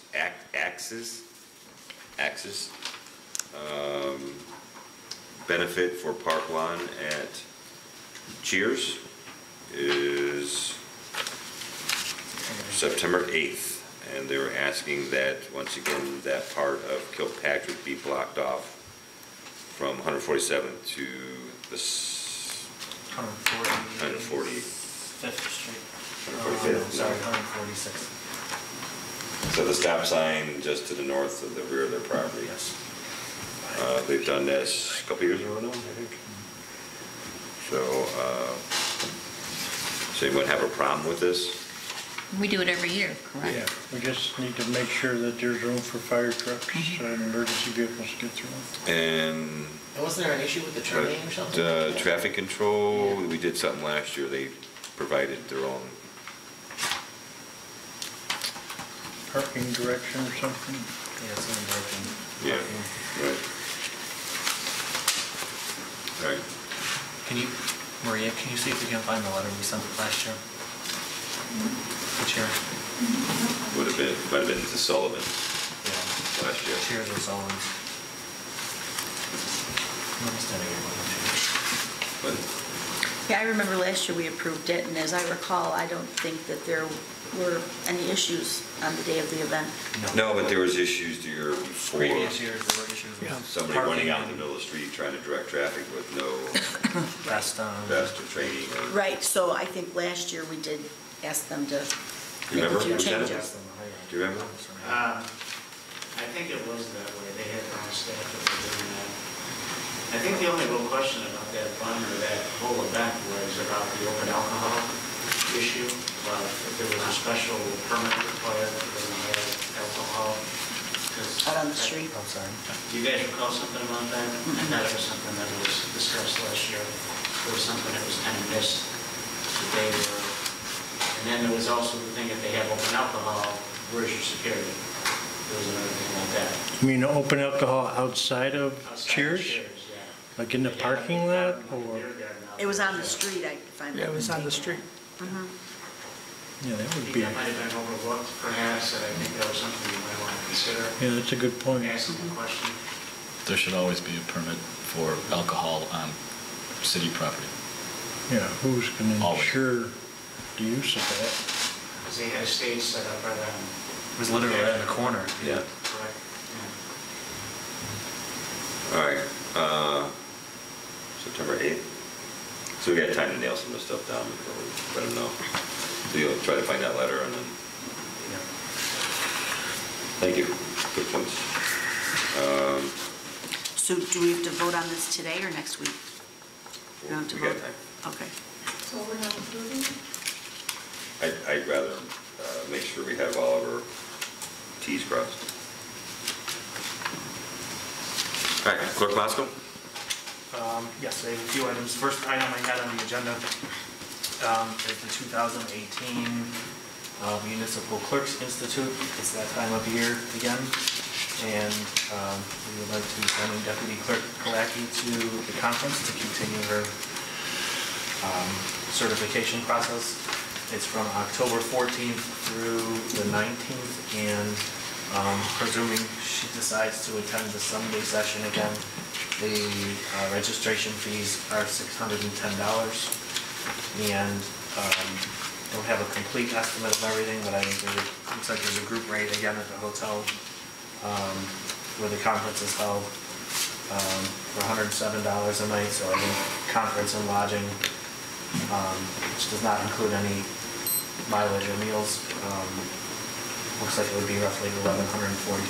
So unless anyone objects, I would like to have this on the agenda next week so that Maria can register.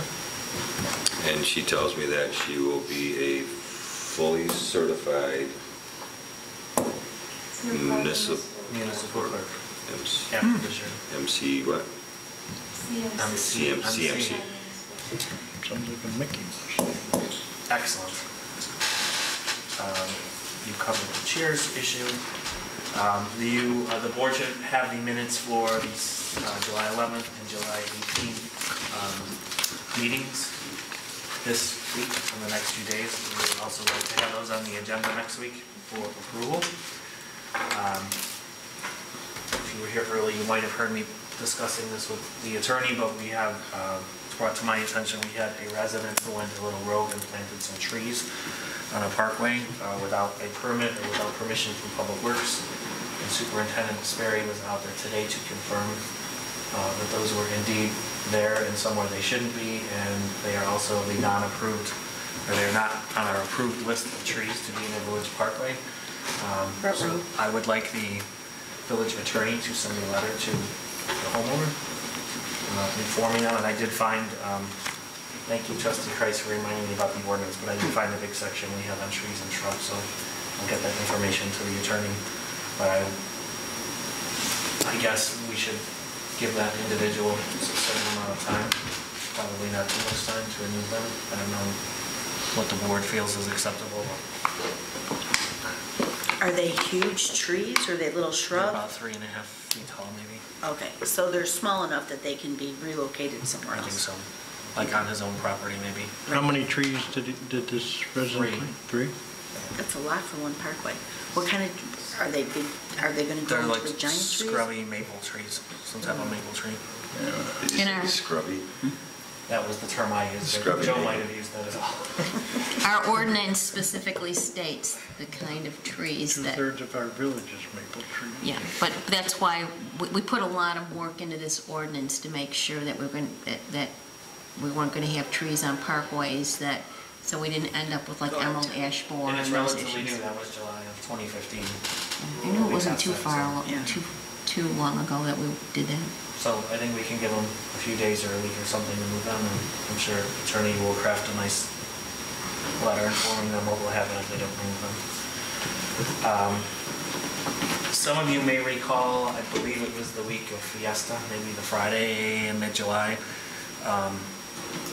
we had sent out letters to a number of residents, mainly seniors, but I think there were a few other individuals as well who did not have their homeowner's exemption and or their senior exemption or senior freezes dropped off of their tax bills. And so I think a handful of people, I don't remember how many, it was more than a handful, I think. Gwen met with probably 20 individuals or couples to help them complete the paperwork, and she came over and told me yesterday that one of them called her to thank her, that after filing all the paperwork and realizing there were a couple of years missing, that that person's going to be getting a check for $8,000 back. Wow, So. that's wonderful. It was pretty for nice to Gwen. hear you. I told her I'm sure there are more. She may not hear from all of them, but that's great, and she felt pretty good about it. So Fantastic. if you That's awesome. see her, tell her that she did a great job with that. Yeah, and that was not an $8,000 reduction, an $8,000 rebate. Rebate. Yeah, I think it was that individual, I think she had 1 or 2 of the exemptions were off, and it was 2 or 3 years worth of that they had overpaid. So And I think that's all I have to say. The closed session that's on the schedule for tonight will be postponed until next week, so that Superintendent Sperry can attend and give his input as well. So seeing as there's no further business to come before the board, I'm looking for a motion to adjourn. I will gladly make the motion. Can I make one comment? before you- Yes. Do I have to say rescind second. my motion? Yes, second. I would just like to comment on the construction work that's going on in town. It looks fantastic, especially the crosscuts and the corners. I mean, when they're done, it's going to change the whole look of our downtown area. That's all. And it's nice to see a local business doing the work. And I talked to an individual that's going to talk with Trustee Cabinet about putting a pedestrian bridge over 147th. We're going to get a nice electronic sign on that to tell everybody what's going on. Right. So Sure. it's all falling. Look at that one. It's all- We only need $5 million for that project. But again, keep in mind, that's almost $1 million in improvements, not a penny from the village of Midlothian, because it was all, the RTA picked up the local match on that. So, actually, Terry Stevens' brother Mike complimented me on that Walgreens. Oh, I'm sorry. Okay, I will make the motion. I will make the motion to adjourn. I'll second. All in favor? Aye. All opposed? Oh, wait, I got a question. In the opinion of the chair, the ayes have it. Meeting adjourned. Gosh. I Okay. didn't realize they were doing all the corner blocks. Well, if they didn't have, I mean, it was all mapped out. It's almost $1 million worth of Yeah, work. I've never seen it look so nice. Never, ever. Yeah, I'm getting compliments. All grant funded. My second half. The doctor's office has the sale sign on it. So, Mary, Chamber kind of supposed to put together a proposal to make these, like, Terry, that's what I talked about. You see how they spray painted all the Property acquisition and demo. They spray painted all the It's taking a long time. Supposed to put a proposal together of what it would cost to make it fit. It's got Talked to, What's that? new concrete that he's done. Talked to Dwight Welch. It's all marked up now with spray paint. He says he doesn't think Brent would have a problem whatsoever. They're doing it after they put it in. If we did, I could call him and he would smooth things over. He doesn't think that would Oh, by the way, fire hydrants, Oak Forest, you should find out who Oak Forest is. talk to They have Hollingsworth a a couple times. truck with a compressor on it. It's gonna take a while, It's a but sandblast it's all coming and together. another connection to paint it. Literally, the truck was going, and they were sandblasting them. By the time the truck got there, they switched over the paint.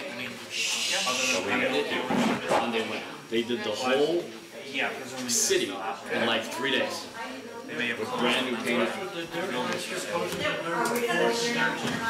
I have to feel like Whoever it is. that place, because no other way. It couldn't have been that expensive because, like I said, they did it in 3 days. I watched them do it because I had fire hydrants in my front yard. They were in my front yard for less than 5 That was a minutes. prime piece of it, but it's kind of Sandblasting the last piece in less than 5 minutes. And a lot of it's so. Lieutenant, Over the rain garden. thank you for Vegetable track gardens and talking stuff like with that. them. If you sprayed that paint on, I'm pretty sure, like I said, exactly. You know, you can have like all those little holes coming out of it. Chicago Family Health Center, where I'm on the board over there. We put a new $4 million building up. Got the nice marble, stainless steel corner and everything like that. City comes in, puts the handicap